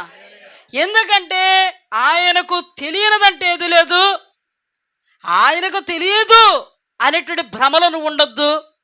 ఆయనకు అన్నీ తెలుసు కాబట్టి దేవుడు వాక్యం ద్వారా మాట్లాడుతున్నాడు అని ఆయన నిన్ను ప్రశ్నిస్తున్న ప్రశ్నకు యథార్థంగా సమాధానం చెప్పి ఒప్పుకో, అద్భుతం పొందుకుంటావు. కానీ ఇక్కడ ఈయన ఏం చేశాడు? చెప్పలేదు. హవ్వమ్మ ఆవిడనా చెప్పిందా? ఏం జరిగింది చెప్పండి? శాపం వాళ్ళ మీదకి వచ్చింది. నేను మీకు ఫోకస్ చేస్తున్నది ఏంటంటే, దేవుడు నీ మీదకి శిక్ష రాకూడదని, ఉగ్రత రాకూడదని, శాపం రాకూడదని నిన్ను విడిపించడానికే వాక్యము ద్వారా నీకు ప్రశ్న వేస్తాడు. ఆ రోజున లోతును కూడా అంతే కదండి. లాస్ట్ వీక్లో మనం ధ్యానం చేసుకున్నాం. లోతును ఎందుకండి ఉగ్రతలో లోతు నాశనం కాకూడదని, దేవుని కీడు లోతు మీదకి రాకూడదని, నశించిపోకూడదని వాళ్ళకు ఒక అవకాశం ఇచ్చాడు. ఈ రోజున దేవుడు ఆదాము కూడా ఒక అవకాశం ఇచ్చి ప్రశ్నిస్తుంటే ఆ ప్రశ్నకు సమాధానం సూటిగా చెప్పుంటే శాపం వచ్చిండేదా? ఈ రోజున దేవుడు నిన్ను ఎరిగి, నీ హృదయాన్ని ఎరిగి, నీ తలంపును ఎరిగి, ఊహరెరిగి, ఉద్దేశాన్ని ఎరిగి, టోటల్గా దేవుని వాక్యానికి విరోధముగా ఉన్నటువంటి ఏ స్థితినైనా ఆయన ఎరిగి ముక్కు సూటిగా వాక్యము ద్వారా నీకు ప్రశ్న వేస్తున్నాడు. నువ్వు ఎక్కడున్నావు? నీ తలంపులు ఎక్కడున్నాయి? నీ విశ్వాసం ఎక్కడుంది? నువ్వు ఏ క్రియలు చేస్తున్నావు? నువ్వు దేవునికి అసలు అనుకూలంగా ఉన్నావా లేదా? శరీర సంబంధంగా నువ్వు ఎందుకు ఏడుస్తున్నావు? ఎందుకు గుండెలో బాదుకుంటున్నావు అని ముక్కు సూటిగా దేవుడు నీకు ప్రశ్న వేస్తున్నప్పుడు అక్కడ నుండి నీ హృదయంలో నుండి సంకేతం ఏం రావాలి దేవునికి? నువ్వు చెప్పుకుంటే నువ్వు బాగుపడతావు. ఎక్కడి నుంచి వచ్చావంటే గాలులు అటు ఇటు ఎవరిని మింగుదామా తిరుగులాడుతూ వచ్చాను అన్నట్టుగా చెప్పాడు సాతాను. కానీ దేవునితో ఉన్నాను, దేవునితో సహవాసం చేస్తున్నాను, దేవుడే సర్వం, దేవుడు నామంలో ప్రార్థన చేస్తున్నాను, ఆయనే నాకు దిక్కు అనుకుంటూ దైవ వాక్యాన్ని పక్కన పెడుతూ భ్రమలో బ్రతుకుతున్నావేమో. దేవుడు నీతో మాట్లాడుతున్నాడు. జాగ్రత్తగా మనల్ని మనం పరీక్ష చేసుకుంటే, దైవ వాక్యానికి మనల్ని మనం అనుకూలపరుచుకుంటే మనము దౌర్భాగ్యులం అవము కానీ ధన్యులమవుతాం. కొంతమంది అండి విశ్వాసపు మాటలు వింటారండి, వాక్యం అప్పుడు వింటారండి బాబు, మళ్ళీ వచ్చి ఏమో తిరుగుతులేదండి. అనుభవంతో చెప్తున్నాను నేను. అలాంటప్పుడు నాకు ఏమనిపిద్దండి? లెగిసి వెళ్ళిపోవాలనిపిద్ది. అందుకే లెగిసి వెళ్ళిపోతాను. నువ్వు విన్నవేంటి? 2 గంటల వాక్యం ఏం మాట్లాడాడు దేవుడు నీతో?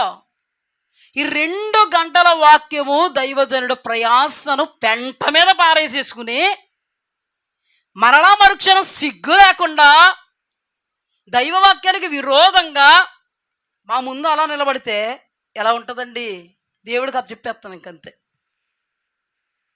ఎందుకంటే ఇంత వాక్యం విశ్వాసంతో మాట్లాడడానికి, హల్లెలూయా. ఎందుకంటే ఇంత వాక్యం విశ్వాసంతో పలకడానికి, ఎందుకంటే ఇంత వాక్యం విశ్వాసముతో చూడడానికి, ఎందుకింత వాక్యం నిరీక్షణతో దేవుడు చేసే కార్యాలను అనుభవించడానికి. ఇప్పుడు వరకు కూడా ఏం తప్పులు చేసామంటే గిర్రా గిర్రా గిర్రా గిర్రా తిరిగేస్తాం, కానీ మన తప్పు మనకు తెలదు. అట్టుపండు ఉరిసిట్టినా కొంతమందికి తెలియదు. విశ్వాసము లేకుండా దేవునికి ఇష్టలై ఉండుట అసాధ్యం. విశ్వాసముతో మాట్లాడకపోతే ఏ కార్యము నీ జీవితంలో జరగదు. విశ్వాసాన్ని ప్రదర్శించకపోతే నీవు నశించిపోతావే తప్ప నీవు దీవింపబడవు. ఎందుకంటే దేవుని వాక్యానికి ఎంత వాక్యం విన్నా దేవుడు ఇలాగుంటే నేను ఇంతే, ఇలా ఉండవమ్మా, ఉండం, ఇలాగే ఉంటాం, ఇలాగే ఉంటాం. ఒక్కసారి నిన్ను నువ్వు పరీక్ష చేసుకో. విశ్వాసంతో ఉండలేకపోతున్నావు, మాట్లాడలేకపోతున్నావు, ప్రదర్శించలేకపోతున్నావు, ప్రవర్తించలేకపోతున్నావు, నిరీక్షించలేకపోతున్నావు, దేవుడు చేసే కార్యాన్ని అందుకోలేకపోతున్నావు. ఒకడు చెప్పు, దేవుడి దగ్గర నువ్వు యథార్థంగా ఒప్పుకుంటున్నావా? సైతాన్ గడని ఒప్పుకున్నాడు కానీ కొంచెం ముందుకెళ్తే కయ్యూని గారు దేవుని బిడ్డ. ఏ బిడ్డ? మనం గుర్తుందా? అంటే మర్చిపోయారేమో అని. ఏమా ఇప్పుడు చూడండి, కయ్యను తమ్ముడైనటువంటి హేబేలును చంపడం దేవునికి తెలియదా? తెలీదా? హుటాహుట్టున ఆయన వచ్చి ఏమని మాట్లాడుతున్నారు? కయ్యను, నీ తమ్ముడైన హేబేలు ఎక్కడా? నీ తమ్ముడైన హేబేలు ఎక్కడ? అక్కడ సైతానిగాడన్నా నిజం చెప్పాడు, కానీ ఇక్కడ కయ్యను నిజం చెప్పాడా? నా తమ్ముడికి కావాలి వాడినా అన్నాడు. మనుషులకండి ఎంత ఉంటుందో మనుషులకి. ఆదాము హవ్వల బాని ఒకటైతే, ముద్దుల కుమారుడు, ఏకైక కుమారుడు, ఫస్ట్ కుమారుడు, కనికరంతో పుట్టిన కుమారుడు వైఖరి ఎలా ఉంది? మూర్ఖత్వం. ఆ వాక్యం ఎవరి కోసం వచ్చింది? కయ్యనా, నీకోసమే. మరి నువ్వు సమాధానం ఎలా చెప్తున్నావు? ఎక్కడ కూడా దైవజనుడి ద్వారా దేవుడు ముక్కుసూటిగా మాట్లాడి నీకు బాగా అర్థమయ్యేలా మాట్లాడినా అక్కడి నుంచి సరైన సమాధానం రాదు. ఇంకెప్పుడు ఇదేనట్టి? ఏం జరిగింది? కయ్యను, నీ తమ్ముడైన హేబేలు ఎక్కడున్నాడు? అయ్యా, నా తమ్ముడిని చంపేశాడయ్యా అన్నాడా? అంటే శిక్ష తప్పుదునా? నిజం చెప్పాడా? నిజం? నిజం ఎవరికి తెలుసు? కానీ ఈయన నిజం దేవుడి దగ్గర ఒప్పుకున్నాడా? దేవుని బిడ్డలంటే దేవుడి దగ్గర ఒప్పుకోరండి బాబు. ఒప్పుకోవయ్యా అంటే పక్కోడు ఎవడో వినండి, ఒప్పుకోవయ్యా. పక్కోడు వింటాం కాదు, నాకే అంత ఒప్పుకోవడం ఎలా ఉంది? కొంచెం కష్టమే. ఒప్పుకోవు నువ్వు. ఎందుకు? నాశనానికి. ఒప్పుకోకుండా నా తమ్ముడికి నేను కావలవాడినా నా తమ్ముడికి నేను అన్నాడు. దేవాది దేవుడు శిక్ష చేసిన తర్వాత, అమ్మ బాబోయ్, మహానుభావ, మహాప్రభో, ఇంత శిక్షను నేను భరించలేను, నిన్నడినెత్తి మీద ఉంటానే ఉంటుంది, భరించిపో అన్నాడు దేవుడు. అందుకే జాగ్రత్త. వాక్యం చెబుతూ దేవుడు నిన్ను ప్రశ్నించినప్పుడు నాకు చెప్పకో, లోపల వెంటనే దేవుడితో చెప్పే. వెంటనే దేవుడి దగ్గర పశ్చాత్తాపడిపో, ఆ కీడును తప్పించుకుంటావు.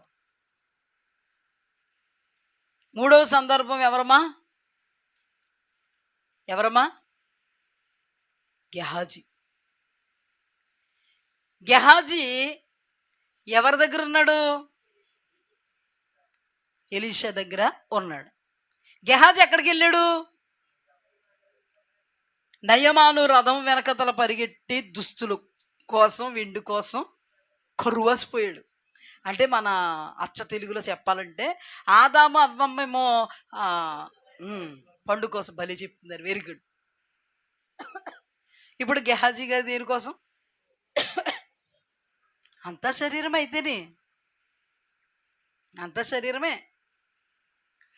అయితే దేవుని ఆత్మతో నింపబడినటువంటి ఎలీషా దేవుడు ఎలాగైతే చూచాడో సిచ్యువేషన్స్ని, ఈయన కూడా ఆత్మావేశముతో తెరవబడిన నేత్రాలతో పిన్ టు పిన్ చూస్తున్నాడు. ఆయనేమడుగుతున్నాడు? గెహాజీ, ఎచ్చటి నుండి వచ్చితివి? నిజం చెప్పాడా?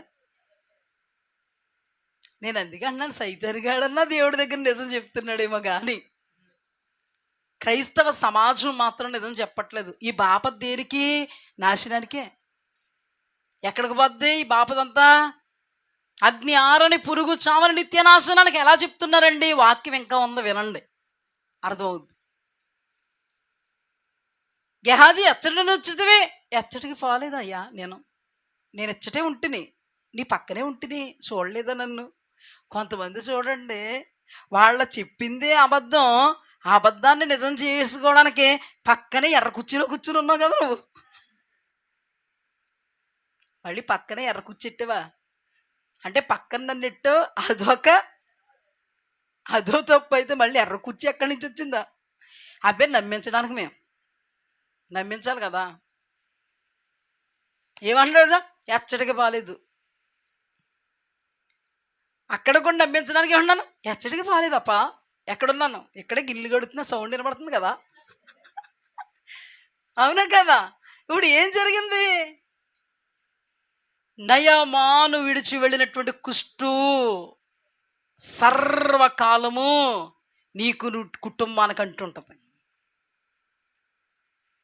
అర్థమైందా? అననీయ సప్పీరాలు డబ్బు దాచుకున్నది ఆత్మీయ నేత్రాలతో ఉన్నటువంటి పేతురు గారికి అంత తెలుసు. సప్పీరాతో అంటాడు, ఇంతకే అమ్మితిరా. ఆయన ప్రశ్నలు ఎలా ఉంటాయి? అన్నీ తెలిసి నీ దగ్గర నుంచి సమాధానం రాబట్టడానికి, అది కూడా నీకు ఇచ్చినటువంటి అవకాశంతో ఇంతకే అమ్మితిరా అని మాట్లాడితే ఆమె నిజం చెప్పిందా? ఇంతకే అమ్మితిరా అంటే, ఇంతకేనండి అయ్యా, అదిగో నీ భర్త చనిపోయాడు, పాతి పెట్టి ఇప్పుడే వచ్చారు, వాళ్ళ పాదాలు ఇంకా ఆరలేదు, పడి చచ్చింది.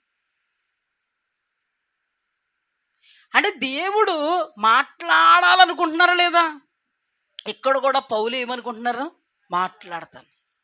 మాట్లాడితే ఆ మాటలకు టర్న్ అయితే బాగుపడతారు. హల్లెలూయా.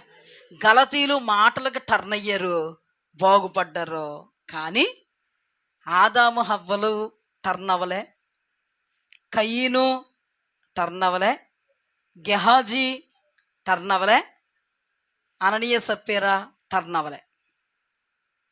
అద్భుతం ఏంటంటే దేవుని సహవాసంలో ఆదాము హవ్వలు ఉన్నారు అంతవరకు. ఆ ఆదాము హవ్వలు నష్టపోయారు, మోసపోయారని వాళ్ళకి తెలిసి కయీనుకు ఉపదేశం ఇస్తే వాళ్ళ ఉపదేశంలో, వాళ్ళ సహవాసంలో కయీను ఉన్నాడు. ఎలీషా సహవాసంలో గెహాజీ ఉన్నాడు. అపోస్తలుడైనటువంటి పెద్ద అయినటువంటి పేతురు సహవాసంలో అననీయ సప్పీరా ఉన్నారు. ఎంత సహవాసములో ఉండి దేవుడు మాట్లాడుతున్నప్పుడు ఆ మాటకు సరైనటువంటి ప్రత్యుత్తరం ఇచ్చారా? ఒప్పుకున్నారా? పశ్చాత్తాపడ్డారా? అందుకని అందరూ ఏమయ్యారు? అందరి మీదకి ఏమొచ్చింది చెప్పాలి? ఈ రోజున వాళ్ళ వేరు, మనం వేరా? పాత నిబంధన వేరు, కొత్త నిబంధన వేరు అని అనువారలారా. కొత్త నిబంధనలో ఎవరిని చూపించాను? పాత నిబంధనలు ఎవరిని చూపించాను? మరలా మీరు పరిశుద్ధాత్మ యుగం అంటారేమో, అపోస్తలుల కార్యాలు పరిశుద్ధాత్మ యుగమే. అంటే ఇప్పుడు ఎక్కడైనా కూడా ఏం జరిగింది? గలతీయుల దగ్గరకు హుటాహుటిన రావడానికి కారణం ఏంటో తెలుసా? చెప్పితే వింటే బాగుపడతారని. హల్లెలూయా. గద్దిస్తే తిరుగుతారని. హల్లెలూయా. హెచ్చరిస్తే తిరుగుతారని. హల్లెలూయా. గద్దింపబడిన వాళ్ళు, హెచ్చరింపబడిన వాళ్ళు మరలా కృపలో నిలబడ్డారు. గద్దింపును స్వీకరించని వారు, హెచ్చరింపును స్వీకరించిన వారు, అడిగిన ప్రశ్నకు సమాధానము చెప్పని వారు, ఎందుకు దేవుడు ప్రశ్న అడుగుతారో తెలిసి తెలియలేనట్టుగా బ్రతుకుతున్నటువంటి వారు నాశన కోపానికి సాతానన్నా నిజం చెప్పాడా లేదా దేవునికి? ఎంతమందిని ధ్యానం చేసుకున్నాం, ఎంతమంది నిజం చెప్పారా? ఇప్పుడు నిజం చెప్పకపోతే ఏమవుద్ది? ఒప్పుకోకపోతే ఏమవుద్ది? విడిచిపెట్టకపోతే ఏమవుద్ది? టర్న్ అవ్వకపోతే ఏమవుద్ది? సరి చేయబడకపోతే ఏమవుద్ది? నాశనం. ఎందుకు? అపవాది గర్జించే సింహం వలె ఎవరిని మింగుదామా అని వెతుకుతూ తిరుగులాడుతున్నారు. ఎంతవరకు చెప్పిన వాళ్ళందరూ సహవాసంలో ఉన్నారా లేదా? ఇంత త్వరగా నశించిపోవడానికి కారణం ఏంటో తెలుసా? ఒకడున్నాడు, వాడే చీకటి, వాడే అపవాది, వాడే సాతాను, ఆది మహాఘట సర్పము. వాడి అనుచరులకు దేవుడు నిత్య నరకాగ్నిని సిద్ధపరిచాడు. ఆ నిత్య నరకాగ్నిని ఆయన స్వరూపములో, ఆయన పోలికతో చేయబడిన, ఆయనకు ప్రధానము చేయబడిన సంఘమా, నిన్ను కూడా నశింపజేయు నిమిత్తము కంకణబద్ధుడై వెతుకుతూ తిరుగులాడుతున్నాడు. మింగక తప్పడు, నువ్వు ఏమరిపడుతుండొద్దు. అంత మహా మేధావుల్ని ఏం చేశాడు? సహవాసములో ఉన్న మేధావుల్ని ఏం చేశాడు? గలతీయుల్ని ఏం చేశాడు? అందుకే దేవుడు మాట్లాడుతున్నాడు నీతో, ప్రమాదం పొంచుంది, జాగ్రత్త సుమా. నువ్వు ఒప్పుకో. ఆయన మాటలు కూడా ఎంత అద్భుతంగా ఉంటాయి తెలుసా? ఎక్కడున్నావు? నీ తమ్ముడు ఎక్కడున్నాడు? నువ్వు ఎక్కడి నుంచి వచ్చావు? ఇంతకీ అమ్మావా? ఆయన మాటలన్నీ ఎలా ఉంటాయి? ఆయన మాటలన్నీ ఎలా ఉంటాయి? కోపం తెచ్చుకోకూడదు నువ్వు. నేను మా పిల్లల్ని ఎప్పుడు కూడా, ఏమో నాకు తెలియదు, నేను వాక్యం ధ్యానం చేస్తుంటే ఇప్పుడు అర్థమైంది, కానీ ఫుడ్ మీద కారం జల్లినట్టు ఉంటుంది అనమాట నా మాట. అంటే ఇప్పుడంటే నాకు వాక్యం అర్థమైంది, నా ప్రశ్నలు అలాగే ఉంటాయి. వాళ్ళ దగ్గర నుంచి రాబట్టడానికి వేస్తూ ఉంటాను. మా పిల్లలైనా సరే, ఆత్మీయ బిడ్డలైనా సరే. కొంతమంది సరెండర్ అయ్యి తప్పు అయిపోయింది అంటారు. కొంతమంది కోపం నడినెత్తి మీదకి వచ్చేది. వాళ్ళు ఎవరో తెలుసా? సహవాసం లేని వాళ్ళు. సహవాసంలో ఉన్నవాళ్ళు చెబితే ఏం చేస్తారు తెలుసా? వింటారు. అలాంటి వాళ్ళు మళ్ళీ అలాగే ఉన్నారనుకో, మూర్ఖులు. ఇంకా వాళ్ళని సాధు చేయడం ఎవరి తలం కాదు. కుక్క తోకను సాధు చేయడం ఎంత కష్టమో, వాళ్ళ స్వభావాన్ని, వాళ్ళ పరిస్థితిని, వాళ్ళ పద్ధతిని సాధు చేయడం అంత కష్టం. వదిలిపాడేయాలి తప్ప మనం సాధు చేయలేం. మన టైం వేస్ట్. జాగ్రత్తగా ఆలోచిస్తే అందరూ సహవాసంలో ఉన్న వాళ్ళే ఎంత చాకచక్యంగా బోల్తా గుట్టించాడండి. ఆదాము హవ్వలు ఎంత సహవాసం, కయ్యను తల్లిదండ్రులతో ఎంత సహవాసం. ఆ ఉపదేశంలోనే హేబేలు ఎంత ఆత్మ సంబంధం అయిపోయాడు, కానీ ఎంత చాకచక్యంగా పడగొట్టాడు చెప్పండి. హల్లెలూయా. దేవునికి మహిమ కలుగునుగాక. నిద్రావస్థ పోవునుగాక. మీరు ఏమనుకుంటారంటే ఇవన్నీ తెలిసినయే కదా? తెలిసినవి కాదు, కోణాలు వేరు. అందుకే దృష్టి పెట్టండి. తెలిసి అనుకుంటే మాత్రం నిద్ర కూడా నీకు సంగతి నాకు తెలుసు కదా అంటది, వస్తుంది. అందరూ సహవాసంలోనే. ఎంత గొప్ప సహవాసం అండి వాళ్ళు. సహవాసము లేనోడిన పడగొడతా. సహవాసములో ఉన్నవాణ్ణి, ఈ రోజున అనుదిన సహవాసములో ఉన్నవారలారా, ఉపవాస ప్రార్థనలో ఉన్నవారలారా, ఆదివారం ఆరాధనలో ఉన్నవారలారా, ప్రార్థన విజ్ఞాపన యాచనంటూ దేవునితో సత్సంబంధం కలిగి ఉన్నామంటూ, దేవుణ్ణి చూసుకున్నామంటూ, దేవుడు దేవుడు అని అంటున్న వారలారా, మిమ్మల్ని టార్గెట్ చేస్తాడా లేదా, ఇప్పటికే చేశాడా అనేది మీరు గ్రహించుకోండి. ఇప్పటికే పడగొట్టాడా అనేది మీరు గ్రహించుకోండి. ఇప్పుడే మిమ్మల్ని చెడగొట్టాడా అనేది మీరు గ్రహించుకోండి. మీరు గ్రహించుకోకపోతే ప్రమాదం మీకు. గలతీయులు గ్రహించుకున్నారా చెప్పండి? వాళ్ళు ఒకే వేలో ఉన్నారు, మేము సున్నతి పొందాలి. వాళ్ళు ఒకే వేలో ఉన్నారు, ఆచార సంబంధమైన భక్తి. వాళ్ళు ఒకేవే, మాసములు చూసుకుంటాం, ఉత్సవ కాలాలు చూసుకుంటాం, సంవత్సరాలు చూసుకుంటాం, వెనకంజి వేస్తాం, వెనకకు చూస్తాం, వెనకున్న వాటిని ఆనందిస్తాం, వెనకున్న వాటిలో ఆహ్లాదకరంగా ముందుకు వెళ్ళిపోతాం. ఇదే నిజమైన భక్తి అనుకున్నారు వాళ్ళు. ఇదే నిజమైన భక్తి. మా దైవజనుడు ఈ భక్తి మాకు నేర్పలే, మరి ఒకడు ఈ భక్తి మాకు నేర్పాడు. వాళ్ళ యొక్క హృదయాలను చిరిపేశారు. మీ హృదయాలను చెర్రపబడనీయకుడి. ఈ రోజుల్లో ఎలా చెరుపుతున్నారండి హృదయాలను? ఒక ఆయన అంటారు, యేసు క్రీస్తు ప్రభువారు కృపామయుడు. పాపినని ఎందుకు అంటున్నారు మీరు? ఈయన ఇంటర్నేషనల్ స్పీకర్. ఇంటర్నేషనల్ స్పీకర్ని మీరు బుక్ చేసుకుని తెచ్చుకొని వాక్యం చెబుతూ ఉన్నప్పుడు పాపినని ఎందుకు అంటున్నారు అన్నప్పుడు అపవాది క్రియ చేయడా? ఆయన పాపి అని ఎందుకు అంటున్నారు అన్న ఆయనలోనే తిష్ట వేసుకుని కూర్చున్నాడు. ఇప్పుడు ఆయనను అపవాది మోసం చేశాడు, ఈయన ఎంతమందిని మోసం చేస్తాడు? ఆ వాక్యం విని ఆనందయ్య గారు సంఘానికి వచ్చి ఆనందయ్య గారు చెప్తున్న వాక్యం కానీ మీరు విన్నారంటే చెప్తున్నారండి. వాక్యం ఎక్కడో ఆ దేశంలో నుంచి, లేదా హైదరాబాద్ నుంచి, లేదా విజయవాడ నుంచి, లేదా రాజమండ్రి నుంచి ఎంత గొప్ప గొప్ప దైవ సేవకులు దేశ విదేశాల్లో వాడబడుతున్న వాళ్ళు చెప్పని బోధ ఏం చెప్తున్నారు. వాళ్ళ చూడు, దేవుడు కరుణామయుడు, దేవాది దేవుడు కనికరమూర్తి, దయా దాక్షిణ్య పూర్ణుడు, పూర్ణం. మనలో ఆయన కృప ఎంత అపరిమితం. పాపిని అని అనకూడదంట. ఏయ్ పాపిని అనకవే నువ్వు, చేయకు ప్రార్థన అలాగా. అంత పెద్ద దైవజనుడు ఏమని చెప్పాడు? ఆ దైవజనుడికి ముసల వెంట్రుకలు వచ్చాయి, ముసలగడ్డ వచ్చేసి ఇంకా పెద్ద దైవజనుడు ఆయన. ఇప్పుడు మేం పిల్లపేతలం. ఆయన ఏం చెప్పాడు?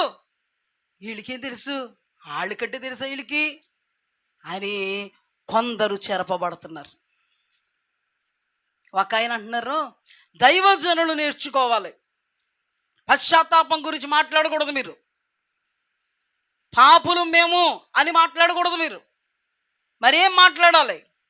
దేవుడు ప్రేమనే వివరిస్తూ ఉండాలి, దేవుని మీదకే విశ్వాసాన్ని మళ్ళిస్తూ ఉండాలి. ఏమని మళ్ళించాం? ఆ అమ్మాయిని ప్రేమించాం, తప్పకుండా ఆ దేవుడు ఆ అమ్మాయి నుంచి పెళ్లి చేస్తాడు. ఇది నేర్పమా? మరి అంతే కదా, బోధ బాధని విశ్వాసమే నేర్పాలంట. అంటే ఏదైనా నీ దేవుడు చేయగలడు. పక్కింటోడు 5 అంతస్తుల బిల్డింగ్ నాకు కావాలి ప్రభా, నువ్వు విశ్వసిస్తే ఏదైనా చేయగలరు. ఇది నేర్పమా? ఇది నేర్పమా? నీతొద్దు, యథార్థత వద్దు, నమ్మకత్వం వద్దు, పరిశుద్ధత వద్దు. ఆ యేసుక్రీస్తు ప్రభువారే పశ్చాత్తాపడండి అనలేదా? ప్రకటన గ్రంథం అంతా పశ్చాత్తాపడమని కాదా, మారు మనస్సు పొందమని కాదా? మారు మనస్సు పొందితే సరి లేదా నీ దీపాస్తంభ నా స్థానంలో నుంచి తీసి పారవేస్తానని సెలవిచ్చిన దేవుడు మారు మనస్సు పొందమని కాదా?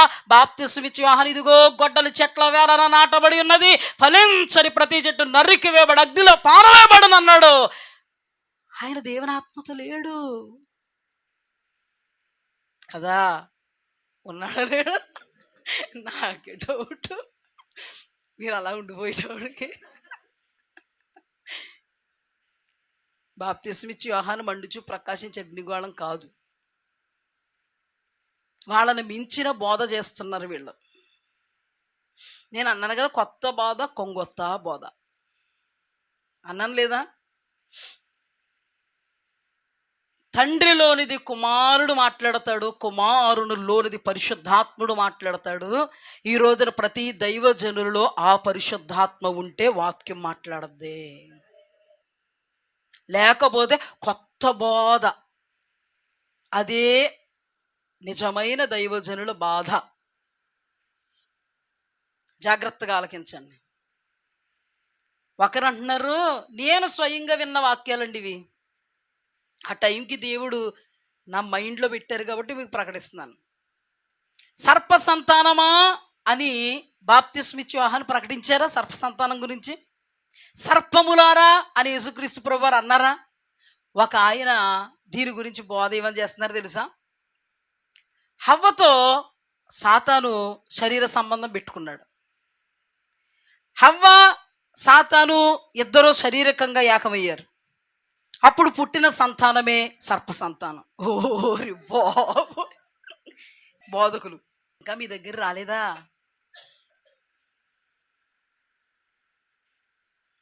చాలా విచిత్రంగా ఉంది కదా మీకు. దేవుడు అవన్నీ 1 by 1 బయలుపరిచారు నాకు రాత్రి. తెల్లవారుజామున ఈ మెసేజ్ని దేవుడు ఫస్ట్ నుంచి లాస్ట్ వరకు అలా ఆశ్చర్యంగా ఉందా లేదా? ఏంటి సర్ప సంతానమా అన్నదానికి తెచ్చుకున్న పాట్లు తిప్పలు ఏంటంటే, సాతానంట ఎవరితో పాపం చేసిందంట? హవ్వమ్మ సాతానుతో కలిపి పాపం. పాపం అంటే ఆజ్ఞాతిక్రమే పాపం. పాపం అంటే స్త్రీ పురుషుల కలయిక అనుకుని పాపం అని వీళ్ళు ఎక్కడికి లింక్ పెట్టారు? నాకు ఎక్కడైనా దొరికితే మీకు లింక్ పెడతానులే సీజీఎస్లో చూద్దరు కానీ. అంటేనంటే వీళ్ళు సర్ప సంతానం అన్నాడు చూడండి యేసుక్రీస్తు ప్రభువారు. అక్కడ బాప్తిస్మిచ్చి యోహాను సర్ప సంతానం అన్నాడు. బాబు ఉన్నది అదే వాక్యం, వక్రీకరించుకో, కలిపి చెరపుకో, ముగ్గు ఎంత ఈజీగా కలిపి చెరుపుతారో సుక్కల ముగ్గు అలా కలిపి చెరుపుతున్నారు. ప్రకటన గ్రంథంలో కలిపి చెరిపాడు వాడు కూడా ఎక్కడ ఉంటాడు? అందుకే పౌలు అంటాడు, మేము కలిపి చెరిపాడు అనేకులు వలలేమో, మా బాధ కపటమైనది కాదు, మోసయుక్తమైనది కాదు, అపవిత్రమైనది కాదు, కలిపి చెరిపాడు అనేకుల వలె మేము లేం. అలాంటి బాధకులను కూడా పిలుస్తున్నారండి. చెప్పండి, ఒకరేమంటున్నారు? దేవుడు కరుణామయుడు, పాపిని అనొద్దు. నీవు చనిపోయేంత వరకు నీ పాపాల చిట్టాన్ని దేవుడు ఆయన రక్తంతో కడిగి పడేశాడు. ఒకరి బాధ. ఇంకొకరి బాధ దైవజనులు. జాగ్రత్తగా నేర్చుకోండి. పశ్చాత్తాపం అనకూడదు, విధేయత అనకూడదు. యేసుప్రభు విధేయత చూపించేశాడు తండ్రికి, మనం ఎందుకు? మీ అమ్మ నాన్న తింటా వచ్చావు, నువ్వు తినకు.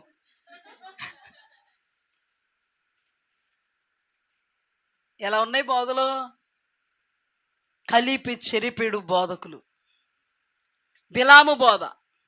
దేవుడేమో విగ్రహ సంబంధితమైన తినవద్దు, జారత్వం చేయొద్దంటే, అంత సహవాసములో మోషేతో దేవునితో ఉన్నటువంటి వీళ్ళు ఎవడో తాతమ్మ బోధ, కాకమ్మ బోధ, దాన్ని పోయే దానయ్య బోధ విని ఎల్లెల్లెల్లెల్లెల్లి ఆ బోధలో పడితే దేవుని ఉగ్రత వాళ్ళ మీదకి వచ్చి వేల కొలది ప్రజలు చచ్చిపోయారు.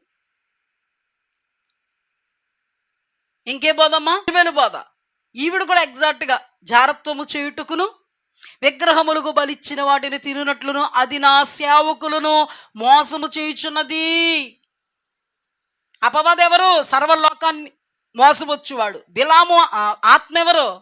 సాతానికి సంబంధించిన ఆత్మ. యెజబెల్ ఆత్మ ఎవరు? వీళ్ళు ఎవరిని మోసం చేస్తున్నారు? దేవుడు స్వరక్తమిచ్చి సంపాదించినటువంటి దేవుని సరసన నిలబడాల్సినటువంటి వధువు సంఘాన్ని, యేసుక్రీస్తు ప్రభువారి యొక్క భార్యను మోసం చేస్తున్నారు. వీళ్ళు దైవజనుల్ని ప్రేరేపిస్తుందంట, దైవజనులు సంఘాన్ని నాశనం చేస్తున్నారు. ఎంతోమంది దైవజనులు జారత్వంలో ఉన్నారో, ఎంతోమంది దైవజనులు యూట్యూబ్లోనే ఆ పలహారం ఈ పలహారం తెచ్చుకుని అందంగా పేర్చి ఒకదాని తర్వాత ఒకటి తిని, చూసారా లైవ్లో మేము తిన్నాం, ఏమన్నా అయ్యిందో? నేనంటాను, ఆత్మలో సచ్చావు. అందుకే దేవుని వాక్యం ఏం సెలవిస్తుంది? అందుకే మీలో చాలామంది నిద్రిస్తున్నారు. ఇలాంటి దౌర్భాగ్య దౌష్టం అంతా పెట్టుకుని బల్లలో చెయ్యేసేసి ఏం చేస్తారు వీళ్ళు? ఏమండి, తప్పుడు బాధలు, దేవుని యొక్క సరళతను చెరిపివేయ బాధలు. అందుకే పౌలు అంటున్నాడు, ఏమని మాట్లాడుతున్నాడు అంటే, స్త్రీ అనబడేటువంటి హవ్వను సర్పము తన కుయుక్తి చేత మోసగించినట్లు యేసుక్రీస్తు ప్రభువారి నిమిత్తం మేము మీకు ప్రకటించిన త్రోవ నుండి మీరు ఎలాగైనను తిరిగిపోతారేమో అని నాకు భయము కలుగుచున్నది. ఎవరి అస్త్రం ఇది? అపవాది అస్త్రం. జాగ్రత్త సుమా, ఎక్కడెక్కడికన్నా వెళ్తున్నారేమో జాగ్రత్త. అలాగని మీటింగులు పెడుతుంటే రండి అంటే మీరే కదండి వెళ్ళొద్దన్నారా అని రివర్స్లో చెప్పకండి. మాకు తెలుసు ఎవరిని పిలవాలో, ఎవరి దగ్గరికి వెళ్తే ఆత్మక్షేమమో. ఒకవేళ వెళ్ళిన తర్వాత అక్కడ అబద్ధ బోధలు బయటపడితే అదొక అనుభవం, మానిపడేస్తాం అంతే. ఇలాంటి ఇన్ని అనుభవాలు జరగలేదండి. ఒక ఆయన వచ్చాడు కదా, కలవరం కలవరం కలవరం కలవరం, స్నేహితుల మధ్యలో బటాస్, స్నేహితులు కూడా విడిపోయేటువంటి కలవరం. దేవుని ఆత్మ కలుపుతుందండి, దేవుని ఆత్మ చెరపదు. దేవుని ఆత్మ సమాధానానికి కర్త అవుద్దండి. దయ్యపు ఆత్మ సమాధానాన్ని చెడగొడద్ది, స్నేహాన్ని చెడగొడద్ది, ఆత్మీయతను భగ్నం చేస్తుంది. అర్థమవుతుందా? ఇప్పుడు చూడండి, అందుకే దేవుడు మాట్లాడుతున్నప్పుడు ఊరికే దేవుడు మాట్లాడు. ఎంత భయం పుట్టిందో చూడండి. నువ్వు గ్రహించుకో. సైతానన్న దేవునితో నిజం మాట్లాడుతున్నాడు కానీ విశ్వాసి, నువ్వు దేవునితో నిజం మాట్లాడుతున్నావా లేదా అబద్ధం మాట్లాడుతున్నావా? అబద్ధం మాట్లాడితే ఏ కేటగిరీకి చెందిన దానవు, ఏ కేటగిరీకి చెందిన వాడు? అబద్ధం ఆడిన వారి జీవితంలో ఎటువంటి ఉగ్రతను దేవుడు కుమ్మరించాడు. ఇది మనకు హెచ్చరిక. అందుకేనండి పౌలు హుటాహుటిన బయలుదేరి, నేను మీతో మాట్లాడతాను, వేరొక రకంగా నేను మీతో మాట్లాడతాను. ఒక మాట చెప్పనా? ఒక రకంగా నేను వాక్యం చెప్పగలను, కానీ వేరొక రకంగా ఎందుకు వాక్యం చెప్తున్నాను? అబ్బా, బాగా క్యాచ్ చేశారు కదా, బాగా క్యాచ్ చేశారు కదా. ఇప్పుడు కూడా ఒక రకంగా మాట్లాడాడు, ఇప్పుడు టర్న్ అయ్యారు, మరో రకంగా మాట్లాడతాడు వచ్చి మీతో. అంటే ఏంటి? రుజువులతో మాట్లాడతాను, మీలో ఉన్నటువంటి ప్రశ్నలకు సమాధానం సంధిస్తాను, నేను మీ మబ్బును విడగొడతాను. హల్లెలూయా. మబ్బులో ఉండొద్దు సుమా. ఒకరు అంటారు తండ్రి కుమార పరిశుద్ధాత్మలోనే బాప్తీసం తీసుకోవాలి. అది నిజం. మధ్యరకంగా లెగిశారండి, యేసయ్య నామంలోనే బాప్తీసం. పేతురు అన్నాడు. కాదు. అంటే ఎంతమంది లెగిస్తున్నారు? యెహోవాయే దేవుడు, యేసు ప్రభు దేవుడు కాదు, పరిశుద్ధాత్ముడు దేవుడు కాదు. ఇదో సువార్త. ఇది ఎవరిని చేరుపుద్ది? యేసు ప్రభు దేవుడు, పరిశుద్ధాత్మ దేవుడు అన్న వాళ్ళకి డౌట్ పుట్టించే సువార్త ఇది. ఎన్నున్నాయండి? కొరింథీయులకు రాసిన పత్రిక 11వ అధ్యాయము. కొంచెము వివేకముగా నేను మాటలాడినను మీరు సహింపవలనని కోరుచున్నాను. నన్ను గూర్చి మీరు ఎలాగైనను సహించుడి. దేవాసక్తితో మీ ఎడల ఆసక్తి కలిగి ఉన్నాను. ఎందుకనగా పవిత్రురాలైన కన్యకునుగా ఒక్కడే పురుషునికి అనగా క్రీస్తుకు సమర్పింపవలనని మిమ్మను ప్రధానము చేసి తిని. కానీ సర్పము తన కుయుక్తి చేత హవ్వను మోసపరిచినట్లు మీ మనస్సును చెరపబడి క్రీస్తు ఎడలనున్న సరళత నుండి పవిత్రత నుండి ఎట్లయిననూ తొలగిపోవునేమో అని భయము కలుగుచున్నది. ఏలయనగా వచ్చిన వాడెవడైనను మేము ప్రకటింపని మరి ఒక యేసును ప్రకటించినను, లేక మీరు పొందిన మరి ఒక ఆత్మను మీరు పొందినను, మీరు అంగీకరింపని మరి ఒక స్వార్థను మీరు అంగీకరించినను. అనగా అట్టివారు క్రీస్తు యొక్క అపోస్తుల వేషము ధరించుకొనిన వారై ఉండి దొంగ అపోస్తులను మోసగాండ్రగు పనివారనై ఉన్నారు. ఇది ఆశ్చర్యం కాదు. సాతాను తానే వెలుగుదూత వేషం ధరించుకొనుచున్నాడు గనుక వాని పరిచారకులు నీతి పరిచారకుల వేషం ధరించుకున్నట గొప్ప సంగతి కాదు. వారి క్రియల చొప్పున వారికి అంతం కలుగును. సాతానే తానే వెలుగుదూత వేషం వేసుకున్నాడో, ఈ దొంగ అపోస్తులు నిజమైన అపోస్తులుగా వేషాలు వేసుకోవడం పెద్ద విచిత్రమేమి కాదు. చివర వారి క్రియలో చొప్పున వారికి అంతం కలుగును. గలతీయులకు రాసిన పత్రికలు ఎవరండి గలతీయులు చెరిపారు? దొంగ అపోస్తులు, దొంగ స్వార్థికులు. ప్రకటన గ్రంథములో తాము అపోస్తులుమని చెప్పుకొని ఉన్న కొందరు దొంగ అపోస్తులని ఎరిగి నువ్వు పసిగట్టి వారిని నువ్వు త్రోసివేశావు. అంటే ఈ దొంగల్ని మనం ఏం చేయాలి? త్రోసేయాలి. నెత్తిమీద చెయ్యిట్టించుకోకూడదు. ఇంటికి రండి, మీ పాదం మా ఇళ్లలో మోపుము అనకూడదు. వాళ్ళ పాదం ఐరన్ లెగ్గలా మోపుతారు మన మీద. అది ఇంకా పోదు మనల్ని విడిచి. ఎవరిని పడితే వాళ్ళని నమ్మకండి, ఏ ఆత్మను పడితే వాళ్ళని నమ్మకండి. పరిశుద్ధాత్మ అన్నిటినీ వివేచించును. హల్లెలూయా. ఏది దైవాత్మ, ఏది దుష్టాత్మ, ఏది దైవాత్మ ప్రేరణ, ఏది దుష్టాత్మ వంచన, కపటం, పన్నాగమో పరిశుద్ధాత్మ వలన మాకు తేటపరచబడుతుంది. హల్లెలూయా. వాక్యం వలన మనకు తేటపరచబడుతుంది.